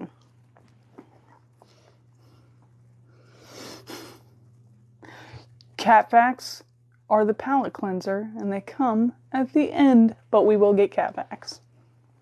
All right. Chapter 5, in which Horst climbs a wall and discomforts a werewolf. It is the Brothers Cabal. Before I start, yeah. It is by Jonathan L. Howard. He wrote an entire series called Johannes Cabal, the Necromancer.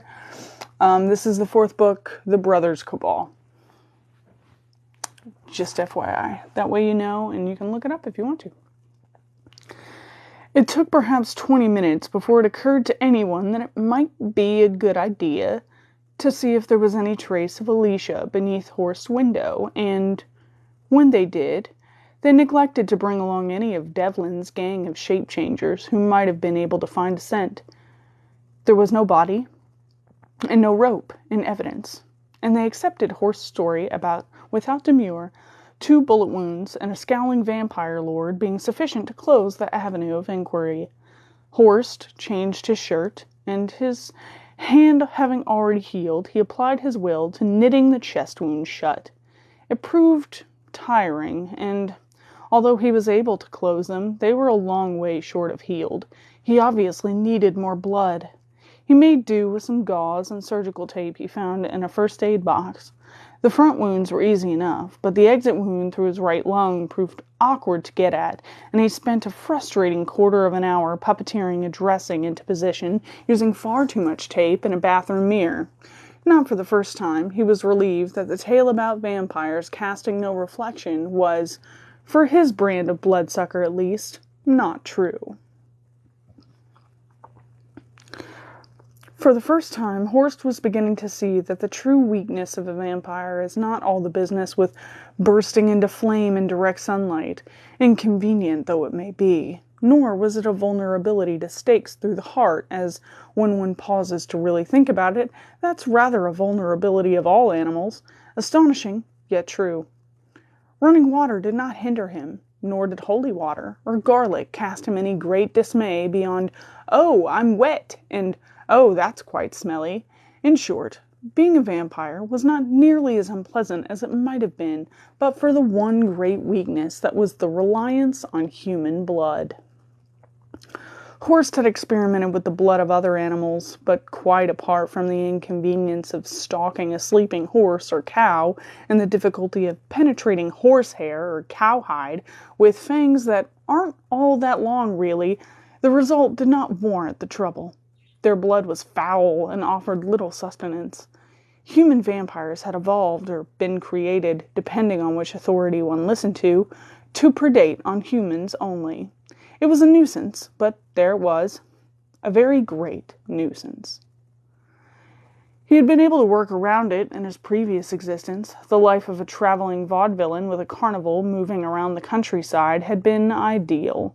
He had taken a little here, a little there, gently erasing memories of his semi-willing donors, women all, leaving just a pleasant and pleasurable reminiscence of some feverish canoodling with a tall, handsome man in the shadows behind the ghost train.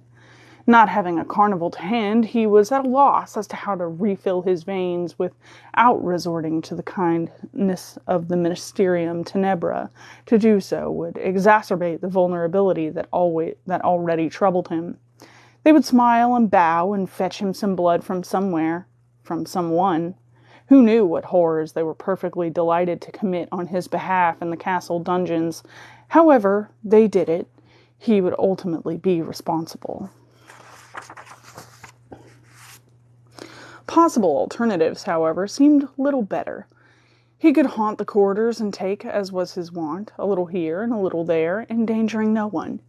Yet this was not a regimen he could practice for long before he was leaving everyone around the place looking terribly anemic. Another alternative. He finished dressing and went out of his apartments. His path took him by the hall in which Hermann had mounted his last stand, and Horst paused to look down at the site of the little battle. It was predictably, and Horst found, dispiritingly clean. No sign of Hermann's blood and brains, nor the blood of the werewolf whom he had slain, nor of grave mold from Lady Misericordia's platoon of the Walking Dead. The cleaning staff here were clearly efficient, thorough, and unsurprised by such things. Thinking of the shambling, implacable horde of revenants put him once again in mind of his brother, Johannes, and the acidic disdain in which he held such things. Apparently, it was relatively easy to create zombies of that ilk, but they were so mindless and divorced from the truly living that Johannes regarded them as a frippery, a silly trick to impress the peasantry. It was plain that Lady Misericorde held no such foibles. She was an impure creature in so many ways. Horst found his breathing had deepened and shook himself from a reverie that was loitering on the outskirts of luridness.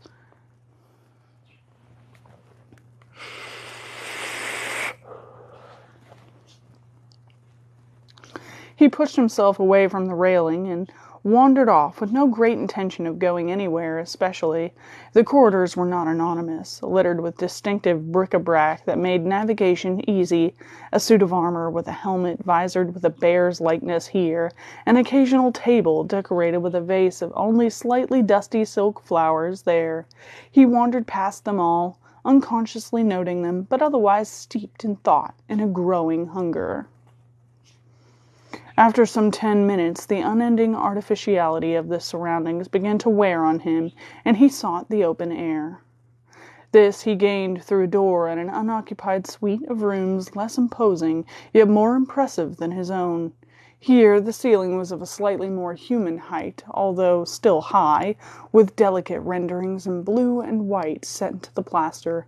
It all seemed very grandiose, and given the number of visitors of one hue or another that the castle was currently enjoying, a little odd that it was vacant. He walked silently amid the furniture, all of it bulky and anonymous beneath dust sheets. Still, it had what he most desired at that moment, a wide set of windows opening onto a balcony 3 times the size of the one in his chambers. The doors out on the balcony were unlocked, and the handles moved easily beneath his hands as he opened them and stepped out into the coolness of the night air. He looked up at first, at the almost clear sky, the harshly glittering stars, only occasionally occluded by dashing rags of high cloud. A gibbous moon hung over the scene, soaking the world in an unhealthy blue-white glow.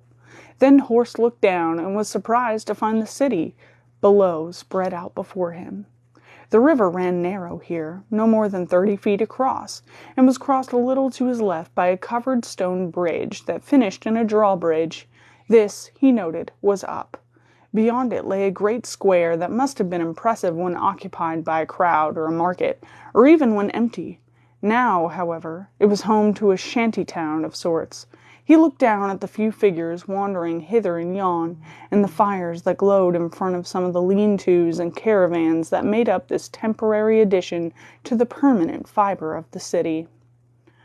Not that permanent, Horst had to admit to himself as he looked at the buildings that bordered that square on 3 sides. Several seemed to have been abandoned to squatters and looters, holes poked in the roofs by ridge-walking thieves and the actions of unmitigated weather. It was a sad sight. When it was all in repair, it would have been as pretty as a picture on a box of reasonably expensive biscuits, he was sure. To see it dying, the ribs poking through the skin, was horrible. Those poor people down there, living hand to mouth in the ruins of their lives. He watched a young woman carrying a bucket to the municipal pump that, at least, was still working. She hung the bucket over the nozzle and started pushing down hard on the pump handle. He could hear the water rushing in short, energetic bursts into the waiting steel. Those poor people.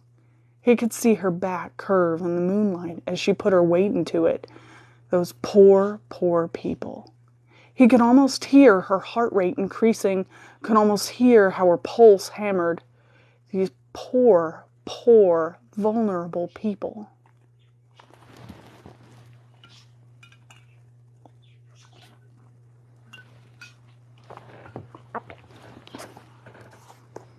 Horst closed his eyes and carefully released his grip on the balcony rail. The words Alicia had spoken to him barely an hour before echoed in his head. When the ministerium were sure that they could trust him, they let him loose on the town to feed and to recruit. It wasn't that they could think such a thing appalled him now, not nearly so much as how reasonable it all sounded to him at that hungry moment. He clenched the rail again until he could feel flakes of paint cracking from it. A marred coat of paint seemed a small price to pay for a moment's stillness inside him. Across the night air, he could hear distant cries from the city, laughter, even some music, and this calmed him. Human durability, the knack of being able to make merry amid the ruins, was heartening and, although he didn't realize it then, reminded him that these were not herd animals to be hunted. Once, he had not been so very different from them. He could hear an argument going on, too, and in his meditative state, he did not understand immediately that it was not wafting up from the fragrant stews of the city below, but rather from the castle above. He leaned out a little and looked upwards. Across the castle's frontage, some 50 yards away, in a floor further up, a window stood open, and through it he could make out the voices of the Ministerium Tenebrae. They did not sound angry nearly so much as worried, perhaps even a shade panicked. It was not the image they had gone to such lengths to portray earlier, as efficient, emotionless, and rational.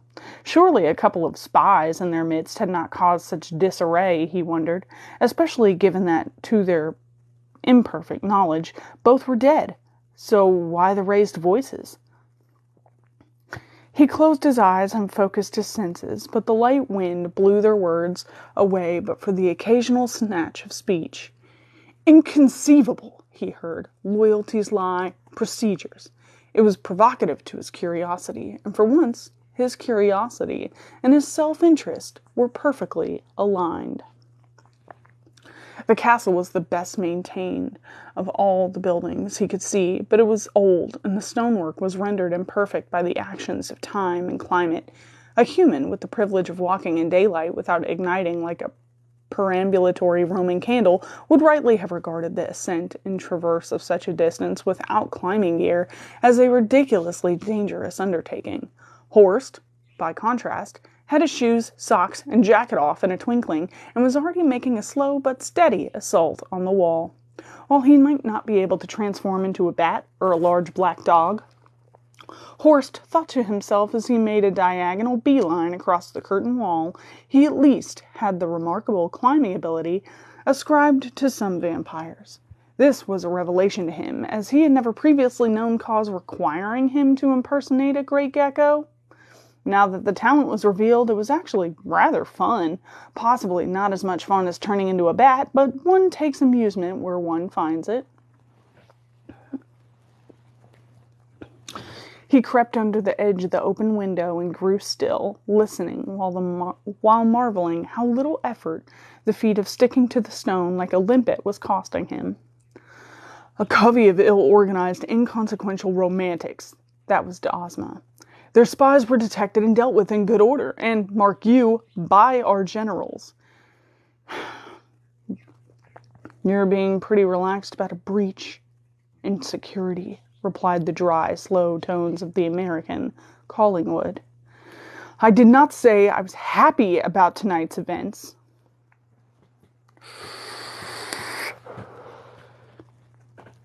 That they were dealt with is really not what concerns me, Collingwood said over him. It's that they got in here in the first place. How the hell did those nutjobs even find out about us? Yes, Von Ziegler piped up. That worries me too. We've got so much trouble to keep the secret until the time is right. How did they know? And how much did they report? Asked Collingwood. The former we don't know yet, said de Ozma, ever the leader. The latter we know little of. Herman, the spy, who killed himself rather than be taken, was detected in the act of preparing a messenger pigeon to fly from the loft of sorts he'd established in a disused tower. Pigeons? Von Ziegler was shrill. How did he get pigeons in here undetected? That is the least of our concerns, said de Ozma. Horst could almost hear the shrug in his voice.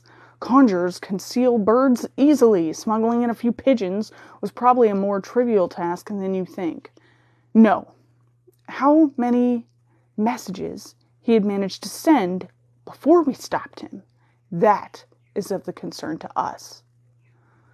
I would have guessed Lady Misericord might have been able to get something out of him, said Collingwood.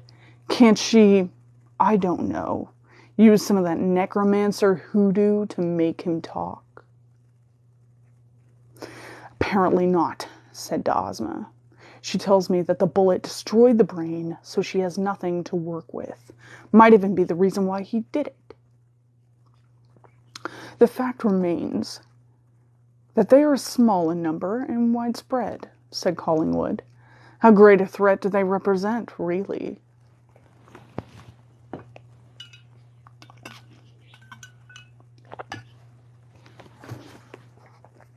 There was a pause marked by light footsteps on a carpeted floor and the chink of glassware as de Ozma poured himself a drink, the ghost of a gulp. Then, "If you had asked me that a week ago, I would have said no substantial threat at all. Now, I'm not nearly so certain. There was money and organization involved behind this infiltration. I think the D Society may be more capable than we had previously believed." "We've been so careful," said von Ziegler, returning to his previous theme. "Everybody vetted, everybody observed. How is this possible?" "We had done everything possible," agreed Collingwood, but after an ironically measured pause, he added, "everything humanly possible." "You suspect one of the generals?" said de Ozma in a peremptory tone. "Impossible! They have as much to gain by our plans as we do."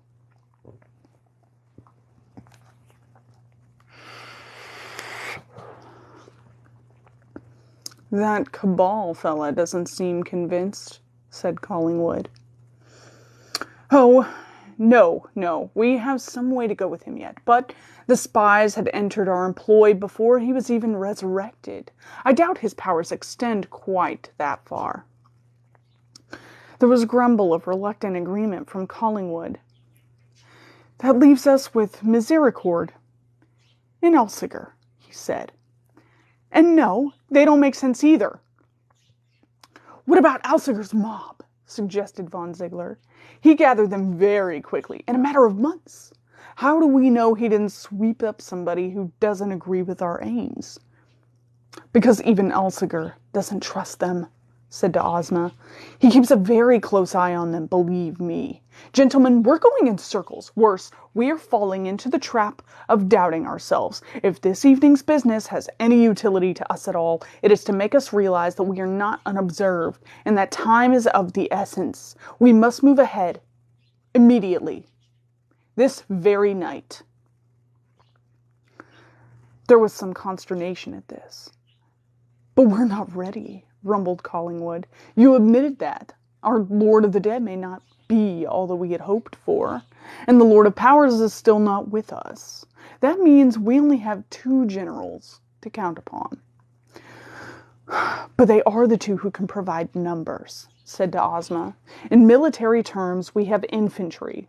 Or at least we shall when we have raided enough mortuaries and graveyards, and we have cavalry. We should just have to forego vampiric elite troops until Cabal either toes the line or is replaced, and the occult artillery the Lord of Powers will supply when he is finally brought here. He is overdue, I'll admit, but should be here shortly. The field agent's reports have been reassuring on that front.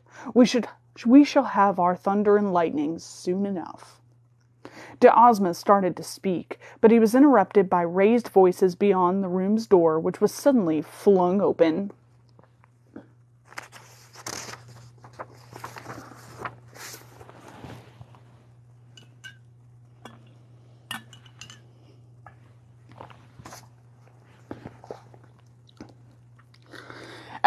"My Lord Devlin," said von Ziegler, "what is the meaning of this?" Horst suddenly had a very bad feeling. He crept in a tight circle and started making his way as quickly as he dared back to the balcony from which he had sortied. It did him little good. There was a clatter of the window being opened, and more widely, and Elsiger's triumphant cry, "There!" Horst stopped and performed a clockwise half-turn so he could look back. Elsiger was leaning out of the window, pointing at Horst for the benefit of the ministerium, who were crammed behind him in the window, as if they might need assistance in noting a man clinging to a sheer wall not 20 feet away. "Lord Horst!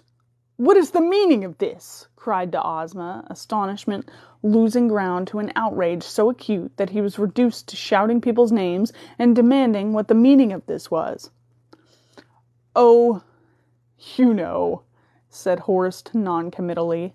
They evidently didn't know, so he clarified. "Just getting some air. Such a nice evening. I just thought I'd have a bit of a scuttle." He left it there, hoping that they'd accept this as perfectly normal behavior for vampires. I think we need to have a talk, said to Ozma. Please join us here. And use the stairs. He and his colleagues disappeared back into the room, but it did not require the acute hearing of a vampire to know that they were muttering suspiciously among themselves the instant that they were out of view. Only Devlin Alsager was left, and he took the opportunity to smirk like the class snitch who has successfully contrived to get somebody in trouble with the teacher. I can't wait to hear what you come out with to explain spying on them, he said. Then his eyes flicked away and the smile faltered, dimmed by surprise and curiosity. What's going on down there? Horst followed his gaze off into a large area of scrubland beyond the river. That might have been a common at some point. A few tents clustered in the corner closest to the town, but otherwise it was tangled and wild with brambles and thistles. Rising from its far side was a thin, vaporous trail of pale smoke that caught the moonlight strongly as it drifted slowly in the slight breeze. Horst followed the track into the sky to its end just in time for it to suddenly erupt into a brilliant green light that floated slowly back to earth, illuminating the broken land beneath it in stuttering, eerie glow that threw long, shifting shadows. Horst's first thought was somebody had shot off a firework, but he immediately corrected that. It was a signal flare. How odd, he mused. Who might they be signaling? And why? He was answered in the next moment by a high-pitched chink as stone above him cracked and flaked away, accompanied by a momentary whine like an angry hornet flying by to cause mischief somewhere. Such was his surprise at all these entertaining, unusual events occurring so closely together that he was, by his own later admission to himself, ashamed that he did not immediately divine what was happening.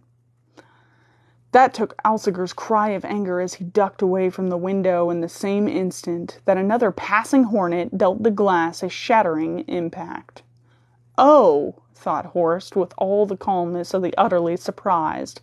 Those are bullets.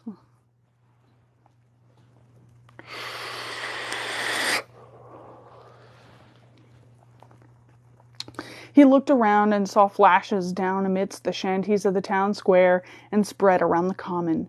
Distant cracks of rifles firing floated to him, sounding so unthreatening as to be almost pleasant. A bullet ricocheting from the wall close enough to his head to make him wince disabused him from that notion, and he started to scuttle as quickly as a vampire might horizontally when he was over the balcony. He allowed his grip to fail and fell some 20 feet onto the hard stone, a landing he achieved gracefully.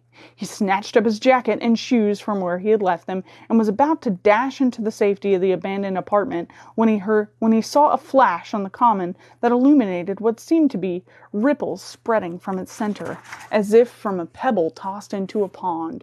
His curiosity was such that it did not occur to him that this might presage a bad thing until said bad thing turned out to be a mortar shell striking the castle wall. Then the window behind him shattered from the blast, and he was thrown onto his back, stone chippings peppering his clothes and skin.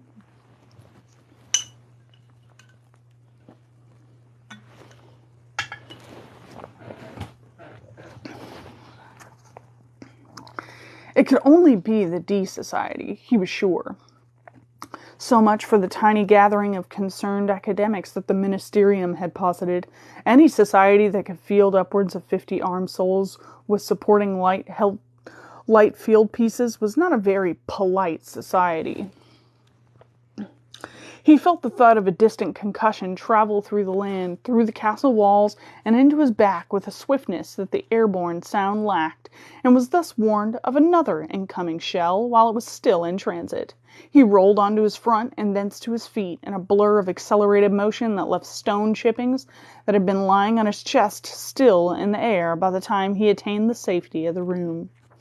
The detonation was closer this time, and he didn't feel quite so happy with said attained safety as the gorgeous plasterwork cracked and rained down on his head and shoulders. Hoping to attain somewhere that was actually safe, he dashed for the door and so out into the hallway. There he was, jacketed and lacing his second shoe, when his most recently attained safety was rendered anything but, although not on this occasion by a kilogram of explosives, but by the appearance of the far too ubiquitous Lord Devlin Alsager. He appeared at the base of a flight of steps to Horst's right, in a flurry of collarless linen and frills, Byronic and uncalled for. He fixed Horst with a furious glare and cried, "You!" "Obviously," said Horst, concluding the business of tying his shoelace. "You didn't kill her, did you?" Horst straightened up. He had a distinct sense that things were going to get very unfriendly in the next few minutes. When he was rested and fed, he was literally faster than the human eye could follow, and could force himself from the perception of mundane folk, and had the strength of 10. Unhappily, he was neither rested nor fed, and he had consumed much of his reserves in repairing assorted pieces of damage he had suffered that night, rope burns, bullet holes, etc.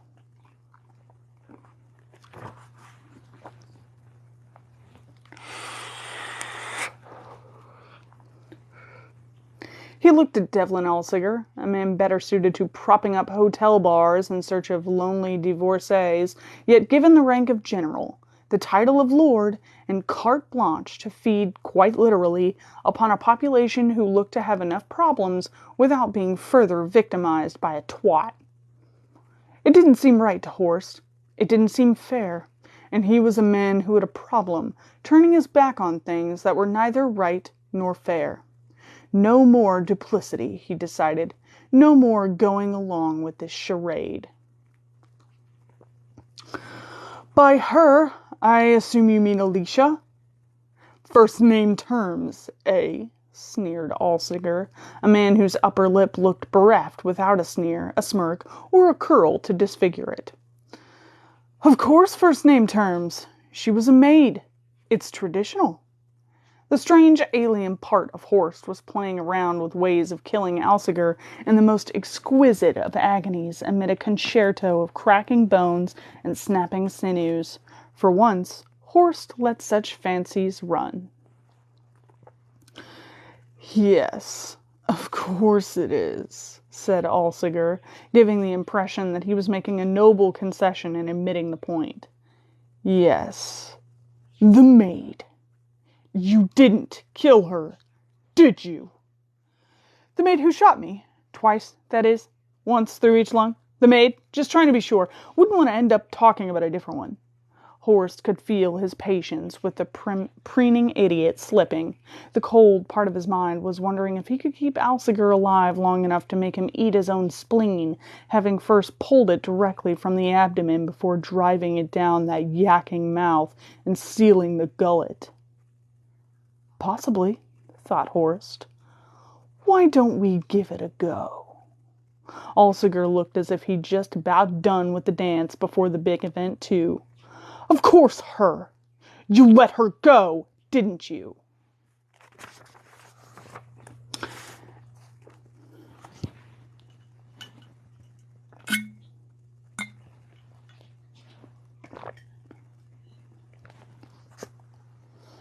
And there Horst was, his last chance to dissemble before him.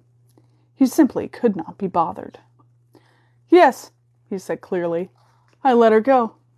This whole thing, this conspiracy, it sickens me. Alicia and poor Herman, God rest him, there's more to admire in them, more bravery in their little fingers than in the whole debased fiasco." His words were punctuated by another shell striking the castle ramparts. "Yes, I let her go. Now, what do you propose to do about it, you mutt?" Alsager advanced a step, his posture arcing forward a little as he did. Horst could hear bone and cartilage creaking and reforming as Alsager began his metamorphosis. It sounded injurious to health if practiced frequently, and Horst could only assume old werewolves resorted to walking sticks. It also sounded painful. As he watched Alsager swear and grunt and tear at his clothes, he sincerely hoped so. "You think you're so much better than me, don't you?" said Alsager, more in a snarl than a human voice. Horst shrugged while he wondered if he should run or fight. "Oh, I wouldn't say that. It would be rude to actually say it." Alsager was finished with talking, however, both temperamentally and physiologically, thanks to his larynx becoming rather too lupine for easy chatter. He took another step, and this time fell forward onto all fours. Clawed fingers scratched at the floor as he sought purchase for a headlong charge at Horst. Horst, for his part, was wearing shoes with sensible rubber soles and had no such problems. This he demonstrated by running at the wall with sufficient rapidity to run up it to head height, along until he was behind Alsager, whereupon he landed lightly, swiveled, and kicked the werewolf forcefully up his hairy arse. His foot landed upon the wolfish perineum on the upstroke with sufficient force to loft Alsager's hindquarters over his head in the manner of an airborne forward roll that lacked sufficient height to complete successfully. Instead, Alsager landed on his back with his head pointing toward Horst. From this perspective, he saw Horst smile, wave, and hair off down the corridor at an impressive sprint. Alsager, while grateful that at least his testicles hadn't been crushed in the encounter, was nevertheless furious at this outrage to his dignity. He rolled onto his feet, or paws, or claws, and sped off in a murderous pursuit. Horst had no clear idea where he was going, but anything in the 180-degree arc that did not include an angry lycanthrope seemed to have its charms. He was well past the stairs from which Alsager had emerged when he heard voices he recognized raised in anger from that same direction. It seemed he had blotted his copybook with the Ministerium Tenebra to an irredeemable degree. Ah, well. Horst broke left and headed into the direction he fondly believed must contain the main entry. As a child, he and his brother had been trooped around a fine selection of English castles by their parents in an attempt to inculcate them in the perplexing ways of their new home. In these he had taken a romantic interest, and could trace the evolutionary path from the Iron Age hill fort through Motte and Bailey up the concentric castle, his favorite, and onward to star redoubts of the Napoleonic Wars. This place, however, confused him. While undoubtedly of great defensive worth, it seemed relatively modern, certainly no more than a couple of centuries old. It was full of halls and great chambers, but not a single courtyard had yet seen. It was as if some terrifyingly rich individual had taken a fancy to some site, probably that of an older and more practical castle, and extended it so ruthlessly in its preferred style that the former building now only lurked here and there in the endless corridors that unwrapped the place. He burst through a door and found himself overlooking the entry hall. Any pleasure at a successful piece of intuitive navigation, however, was swiftly muted on discovering it blocked, shoulder to shoulder, by a great crowd of dead men. As one, they looked up and watched him with no curiosity at all, merely seeking out movement. He glanced across their ranks and saw at their rear Lady Misericorde. She gave him an indecipherable look that disquieted him far more than the dead-eyed stares of her zombie army. Then the main castle doors was opened ahead of them, and the dead stumbled out into the night to hunt and kill the attackers. The doorway was hopelessly congested, he could see. There was no swift exit to be had there. Alsager appeared at the door he had come through himself only seconds before, the werewolf's claws clattering against the doorframe as he thrust himself through in pursuit. Horst had already gone, seeking out an alternative exit.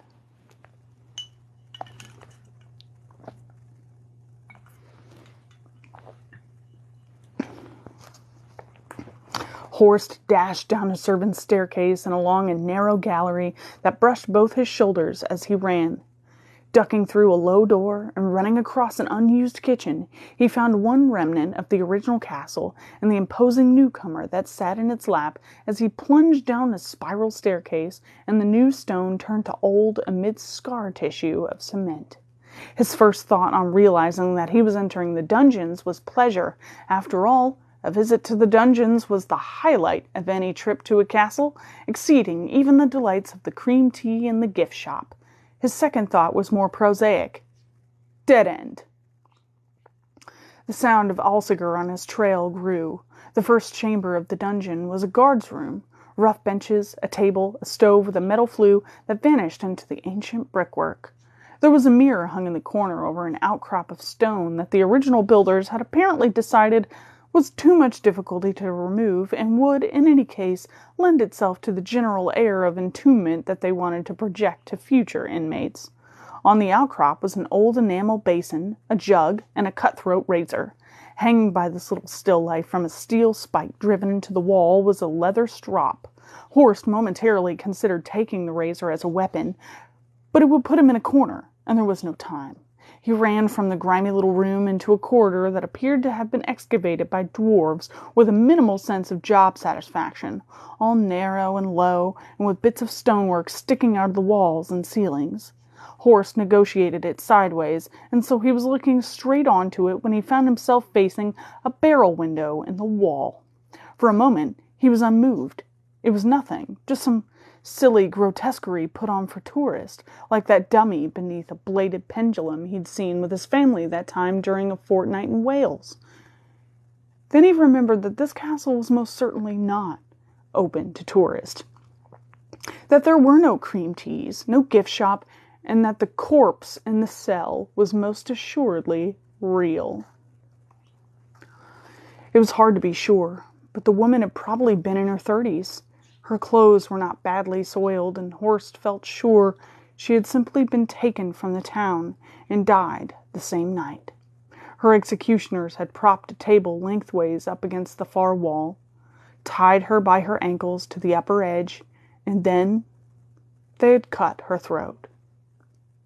There was little blood on the floor, but Horst knew there wouldn't be.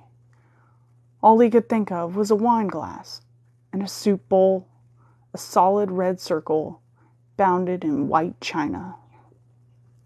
"Found dinner, have you?" Alsager was at the end of the corridor. Horst risked a glance at the other way and saw it ended in a heavy door of tarred wood bound in iron straps. In the full expression of strength, he might have been able to tear it from its hinges, but he doubted it. He looked at the dead woman again, hoping to find enough anger to fight, but it wasn't in him. All he could do was feel sickened, soul deep, and grieve for her. He was too tired and sorely dismayed to do aught else. "They wanted to feed her to me and mine after she'd been emptied for you, you ungrateful bastard," said Alsager as he moved slowly closer. His great bulk filled the narrow way. "I told them no. Give it to Misericord and add to her collective. We prefer to kill what we eat." Alsager had won, and they both knew it. He could smell Horst's indecision and weakness as surely as he could smell blood. "Of course. You're not really alive, are you? Never mind, in a minute you'll be properly dead." Horst pressed his back to the wall behind him, only to discover that there wasn't a wall behind him. Alsager dashed forward, but was too late to grab Horst before, of honest astonishment, he flipped over the low wall of the well and fell into darkness.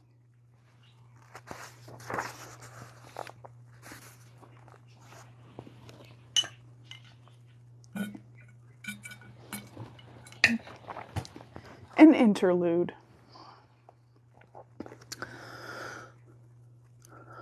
"I have some small acquaintance with castle dungeons," said Brothers Cabal in ruminative tones. Horst paused in his narrative to say, "I'd be surprised, in fact, I'd be amazed if you didn't. They seem very you environments." His gaze wandered, and his mood darkened as it did. "The poor woman. What a horrible thing they did." Cabal nodded slightly. "There seems to be an incipient sadism lurking beneath this enterprise. It's odd. The Ministerium are clearly in it for the money and power, the business of it all. It doesn't seem in their style." "The Red Queen," suggested Horst. "The dry sticks and the suits are the money in the executive enterprise, but the grand sweep of the scheme seems a bit outre for them. It's the mark of the Red Queen, I'm sure of it." The mark of the Red Queen, repeated Cabal slowly. Your speech sounds like it's stitched together from the titles of yellow novels, as it ever was. Life's an adventure. Well, mine is. Yours too. Not by choice. Cabal was adding marginalia to his tones. If the knowledge I seek was readily available, and if society wasn't so protective of its corpses, few of the travails I need must undergo would be at all necessary. Horst shrugged and rolled his eyes in mock sympathy. People in the mortal remains of their loved ones, eh? So unreasonable. Then he remembered something and grew serious. But be fair, Johannes, he said, his voice slow and deliberate. How would you feel if, say, Father's grave was desecrated and his body despoiled? Cabal's pen stopped abruptly. He stared at the page without reading a single character for several long seconds. Then he looked up slowly to meet Horst's gaze. Desecration, he said, just as tonelessly. Despoiled. Very emotive terms you choose, brother. Let me answer your hypothetical question with one of my own. If Father was still alive, and one of us was in danger, terrible, mortal danger, and the only way he could save us was at the cost of his own life, what do you think he would do? That's not a fair question, Johannes. Neither was yours. There was silence but for the ticking of the clock. Johannes Cabal turned his attention back to his notebook. He gestured impatiently at it with his pen. Continue.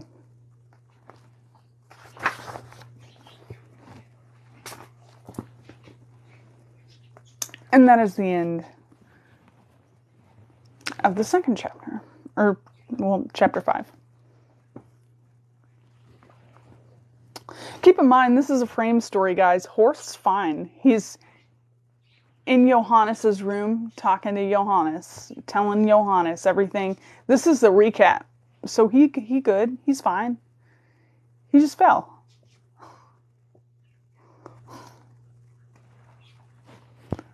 But this is a frame story, remember? He's totally chill, man. You know he's still alive. He's hanging out, dude. He's doing good.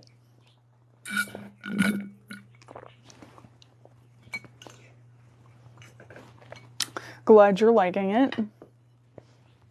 I like this book for the perspective of the content, because also with the hypothetical question at the end, Johannes did desecrate his own father's grave to stop the ghoul transformation. Now, Horst doesn't know that. So it's actually not even a hypothetical question, and we never get the answer. Anyway, cat facts. Here's your palate cleanser for the night, everybody. Cats.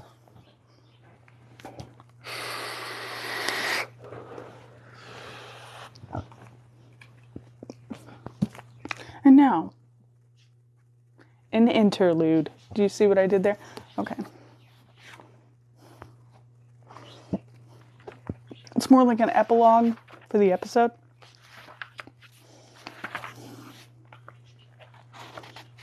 All right. Now, like I said, we're sort of breaking these up into little chunks. So we're not doing whole chapters on that. That would be too... That would be a bit of a struggle after a while. So we're just doing them in little chunks. So here's your little cat fact for the day. Cats and myocyds. What is a myocid?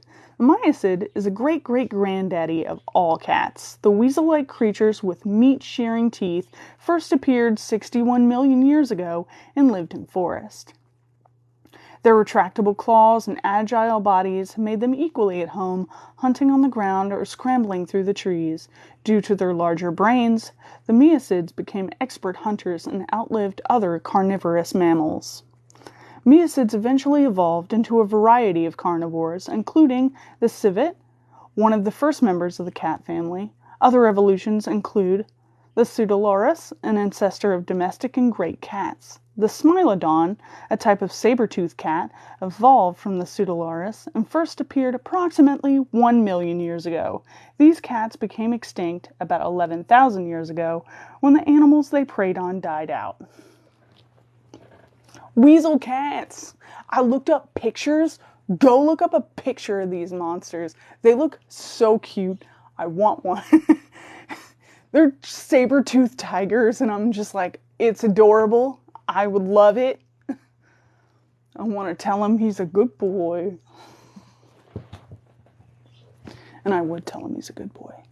They're all good boys. If they hadn't died 11,000 years ago. So cute, though. So cute. Go look up a picture after this. For real. Go do it. Anyway, there's your palate cleanser. Ancient cats. Yes, you would ride into battle. It looks like the cat from Ice Age. Legitimately like a saber-toothed cat. It's so yes. Anyway, there's your cat fact.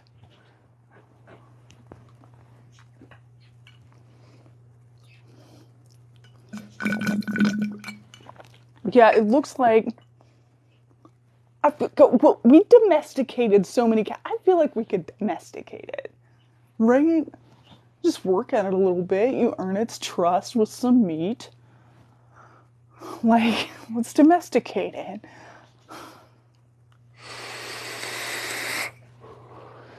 It'll work.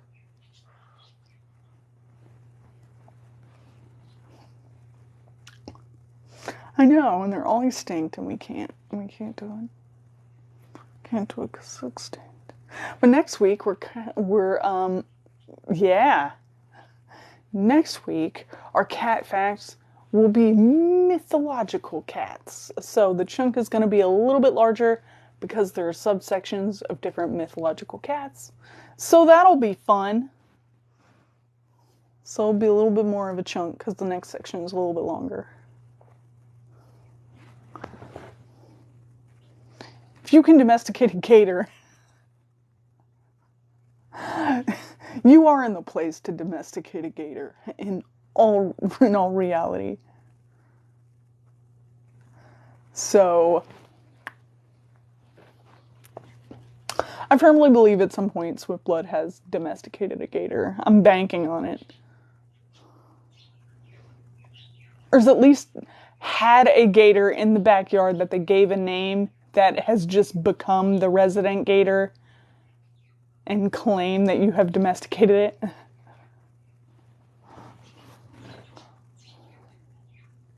All you have to do to the Florida gators is feed them. That tracks. I feel like you could just feed one and you're like, you're my buddy now. I named him Terrence and he's my friend. Like, dude, okay, look, hear me out. It's a great show. If you ever find it, go for it. Ooh. Immortal 50s mobsters is all I'm gonna say.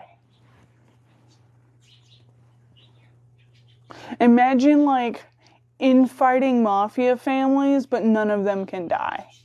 It's hilarious. Also, pretty brutal in some cases. So if you watch Bacano, let me know.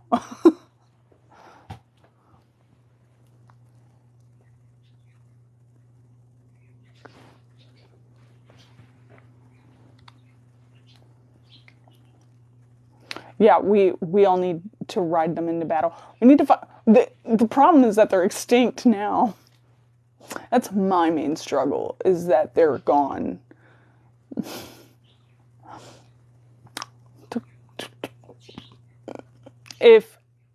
Look, if you see Bill and Ted anywhere, maybe let them know. No, someone needs to go back in time. We could change that with science. We need more science. Someone get some science in here so we can change it. So we can go get the blood cats. They're bloodborne cats. They're cats from Bloodborne. And Bloodborne had cats. It's bloodborne cats. That's what I'm thinking of them as.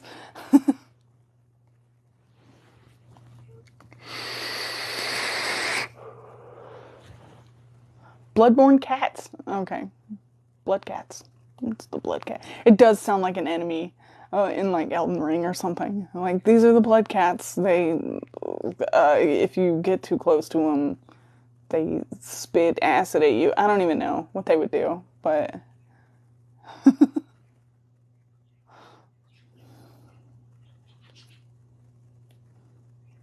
Yeah, we need to, like, shake it up with, like, a truly terrifying cat. I think the time has come. Because even, like, when you think about it, like, even some of the most dangerous cat species, like panthers and puma, they still just look like big old babies. Good little babies. We need, like, a warrior cat. I realized the misstep I just made with the warrior cat. Never mind. You know what I mean. We need a cat we can ride into battle. It still kind of even looks like you couldn't really ride a panther. You know what I mean? Like, it would just be a little, like, trying to ride your Labrador, you know? Like, you can't do that. You can't ride a Labrador. It seems like you should be able to, especially when you're younger, but you can't. You can't ride a Labrador. It's not. You know what I mean? Big cats. Big cats.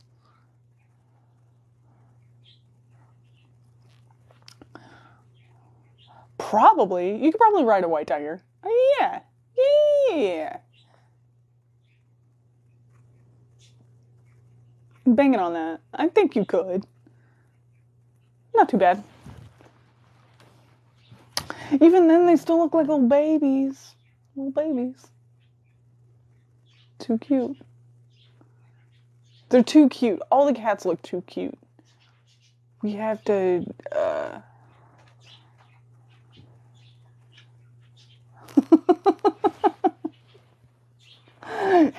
Exactly. If the murder mittens don't make my enemies quake in fear, then I don't want it. I do want it as a pet, but not as my loyal steed that I will ride into battle. That's what I want. I want a horse, but I want a horse, but don't make it a horse. I don't like horses. I want a cat. I want a large cat that will be my steed.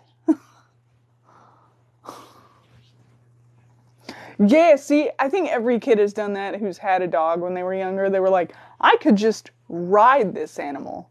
And the answer is you cannot ride that animal. That's not. I want a large cat. Yes, cat horse. Cat horse. The dream.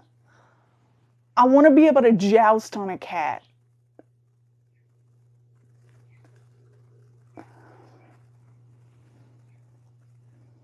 Have I heard of Wings of Fire like Dragons? No, I have not. What? I have not. I did ride my mom's dog.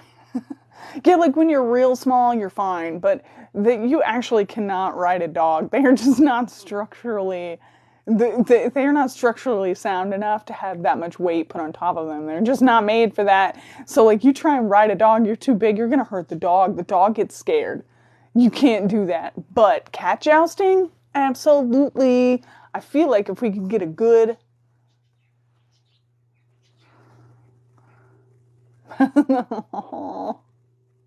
Your D&D characters ride dogs? Well, D&D dogs are different. Those aren't dogs. Those are low-key wolves more than half the time. We say dogs to make it cuter. Yeah, you can't ride a dingo. You cannot ride a dingo.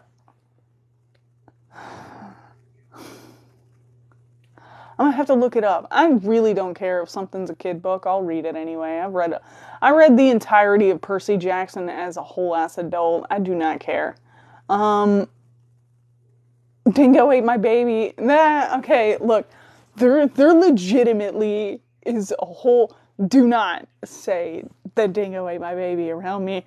There's a whole conspiracy about that. You gotta go look it up. For real, go look up actual dingo. Do people think that woman killed her baby? There might be a legitimate chance that a dingo ate that baby. I'm not... There's one, like, far-out conspiracy. I'm just like, maybe a dingo did eat that baby. We're all sleeping on the dingoes. I'm just saying, just because we're at the top of the food chain doesn't mean a dingo can't swipe a baby. I am so legit right now, you guys. I'm pretty sure everyone in here is going to make fun of me. Yeah, that's the thing. Okay, look it up. Dingoes. All right. As someone who thought that was completely ludicrous when it came out, I was like, I'm going to look up shit about dingoes. And then, like, it came back, like, a few years later afterward, and people were like, maybe a dingo did eat her baby. And, like, they were like, after they started, like, researching it and looking into it, it's entirely possible that dingo ate the baby. Anyway, the point is that I just feel bad. It's sort of like the McDonald's incident. In the way that, like, in retrospect, people took stock and were like, maybe that coffee was too hot. You know what I mean? Like, we all made fun of the woman for suing McDonald's because the coffee was hot, but then people were like, why did she go to the hospital with third-degree burns and also the coffee was almost 500 degrees? That seems a little much for coffee. And then people were like, you know what? Maybe that lady was cool. We all just slept on that. Same thing with the dingo. Recent years, everybody was like, she killed her baby or whatever. And then like later, everybody was like, no, it's entirely possible that a dingo could have stolen a baby. That is something that would happen. And then everybody just collectively was like, hey, we're sorry. Yeah, McDonald's had a great PR team. That was the fucking point, is to make that woman look like a fucking Karen. And they were just like, oh, look at this Karen complaining about hot coffee. What other way do you want your coffee, you dumb bit? Like, and then afterwards, we were all like, all right, McDonald's. I fucking see you, corporate America. I'm coming for you, capitalism. Someone is going to clip this in all the wrong places. No one clip this. I have now just realized the myriad of things I've said in the past few minutes. Nobody clip this. Do not clip it.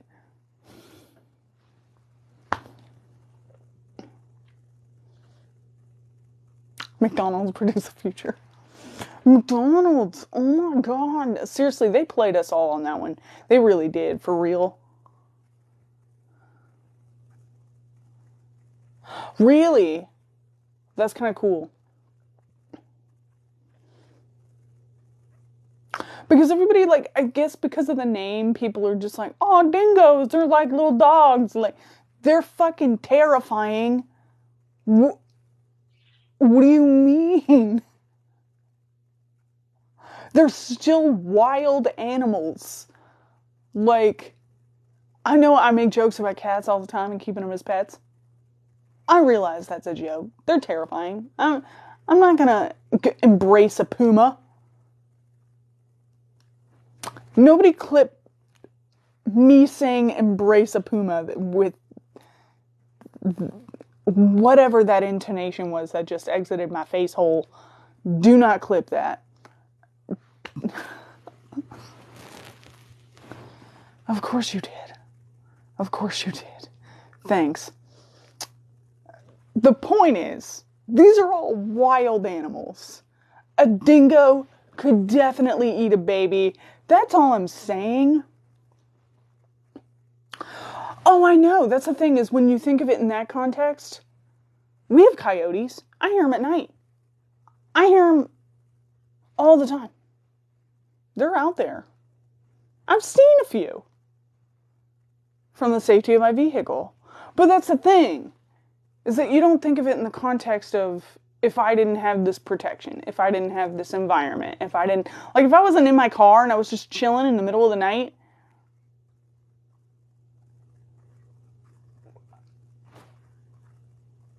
I would 100% be terrified of a coyote attack.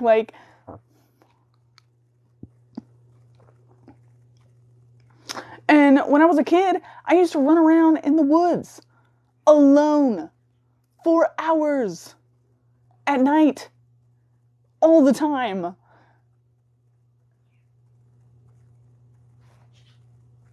And my parents didn't give a flying fuck. If a coyote wanted to come and eat me, my parents probably wouldn't have even figured out 2 days later. They would have been like, haven't seen Toshi in a while. And it would have been like, it's probably fine. They didn't give a shit what I did. They gave a shit what my brother did, but they did not give a shit what I did.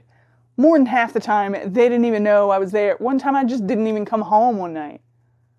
I slept in a closet at school because I didn't want to go home.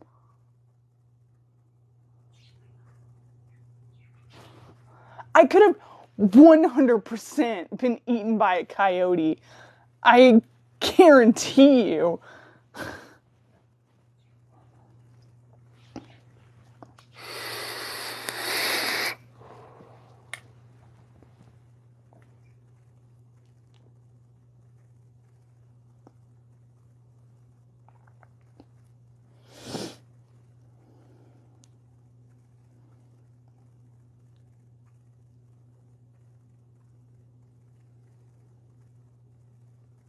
Sorry, I'm scrolling back through some of the comments.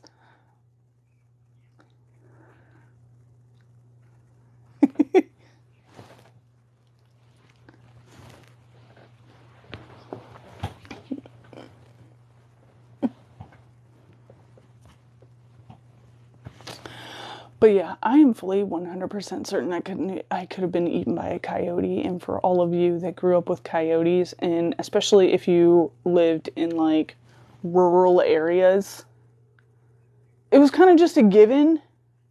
And I don't know, I would be interested to know if your families or parents cared enough to be like, hey, yo, there's coyotes outside, maybe don't do that.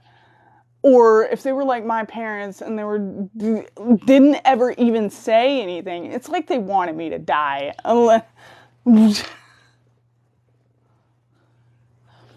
Yeah, did your parents care though? Were they actively hey yo, maybe don't go outside when you're 5, you know? But I grew up in a very rural area with a lot of hunting ground and farmland, and coyotes were everywhere. And not only did my parents not care where I was at any time, unless it was to punish me for something, I was all over the place in the dark all the time. I'm not kidding you when I'm gonna out myself in 4K right now. I used to run around the woods at night with a $2 black cloak from a Spirit Halloween, pretending to be a ring wraith all the time. I am amazed I am alive. And then when the dingo ate my baby thing was I was like, that can just happen? That can just happen. That just be happening? I didn't know they were allowed. Like, I don't know what I thought would happen if I had encountered a coyote or a wild animal on my own land. Like, what was I gonna do? Swing my stick at it?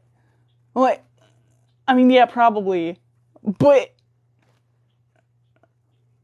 I could have 100% been eaten by a dingo. Or a coyote.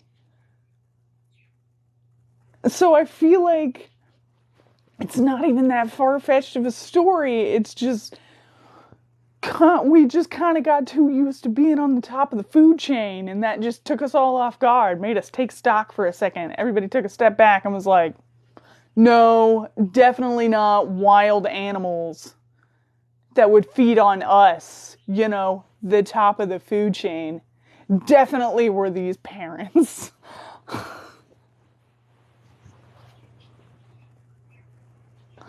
But I am actively surprised I am alive. When you think about it, it's terrible. Dad, are you in here? Did I see you in here?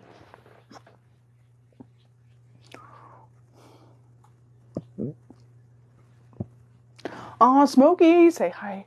Say hi to Smokey for me. Excellent. Are you going to come over? We're going to play a game. We're going to play a game, right? Yes. Okay. Because I'm about to get off here. Do I want to play a game? I absolutely want to play a game. I don't know how it's going to go, because my whole day has been a series of unfortunate events. And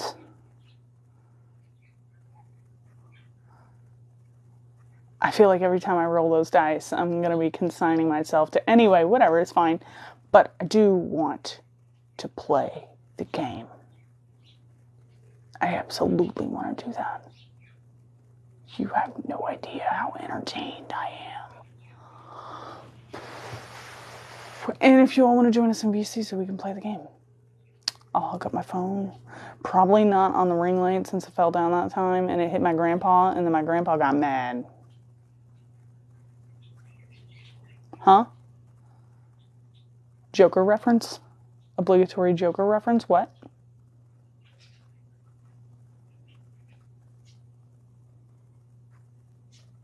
But yeah, we're gonna play a game. It's gonna be a fun time. Even if we lose, hopefully there's another cat. We be losing. This game hard, man. This game hard. We're gonna have to dual wield investigators. Because it's hard with two people. It's pretty much impossible with two people. It's supposed to be a group effort, but we hate groups.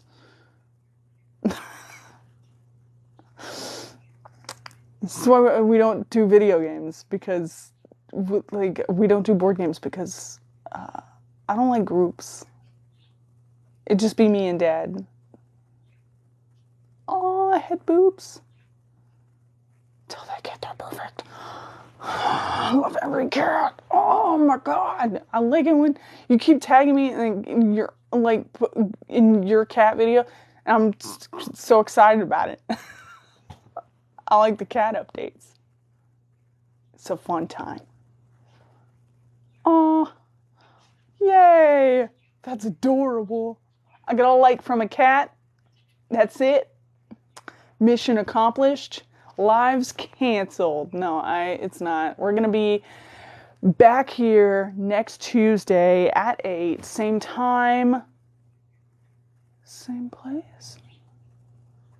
Unsure, actually, on that front. I might be a different place. A worse place. We'll see. Might be good, might be bad. We don't know, but we're going to be here on Tuesday at 8. Same bat time, same bat channel. Yeah, we might be going to the forbidden place that we don't talk about. It's okay, though. We'll make it through together. So it might not be such a nice environment next time. And if you see a bunch of alt-right propaganda behind me, just keep in mind, it's not where I would choose to be. Yes, the place that must not be named. Anyway, but I'm unsure. I'm either leaving next Wednesday or something. Tuesday, depending. Yeah. So if you've been following me for a while, you know what video. You can scroll back and find it. Maybe just actually talking about it the other day. But like, I have a series of non-cosplay content videos that I posted a while back of some really wild shit in my mother's house. But we might be over there. So I'm just going to warn y'all now, in case you get here and you're like, why is there a picture of an AR-15 on your wall? And I'm like, that's not my wall exactly. That's my brother's wall, and my brother is a piece of shit. Anyway, but just gonna warn you now. Not my circus, not my monkeys. But in any case, we're gonna cover same content. Book club meets here every Tuesday at 8 on this channel. So be here on time next time. If you're late, you get detention. Nope, that's not right. I don't have the authority to do that. Neither do I want to have detention. Someone would have to be in charge of monitoring it. There's no one here to do that except for me. I'm not fomenting that. So there will be no reprimand, but yeah, that's it. There's no reprimand. Just show up whenever you want. You technically don't even have to show up on time if you don't want to. We don't even start until like 15 minutes in. It's just me bullshitting my first 15 minutes of this live. So, you're good.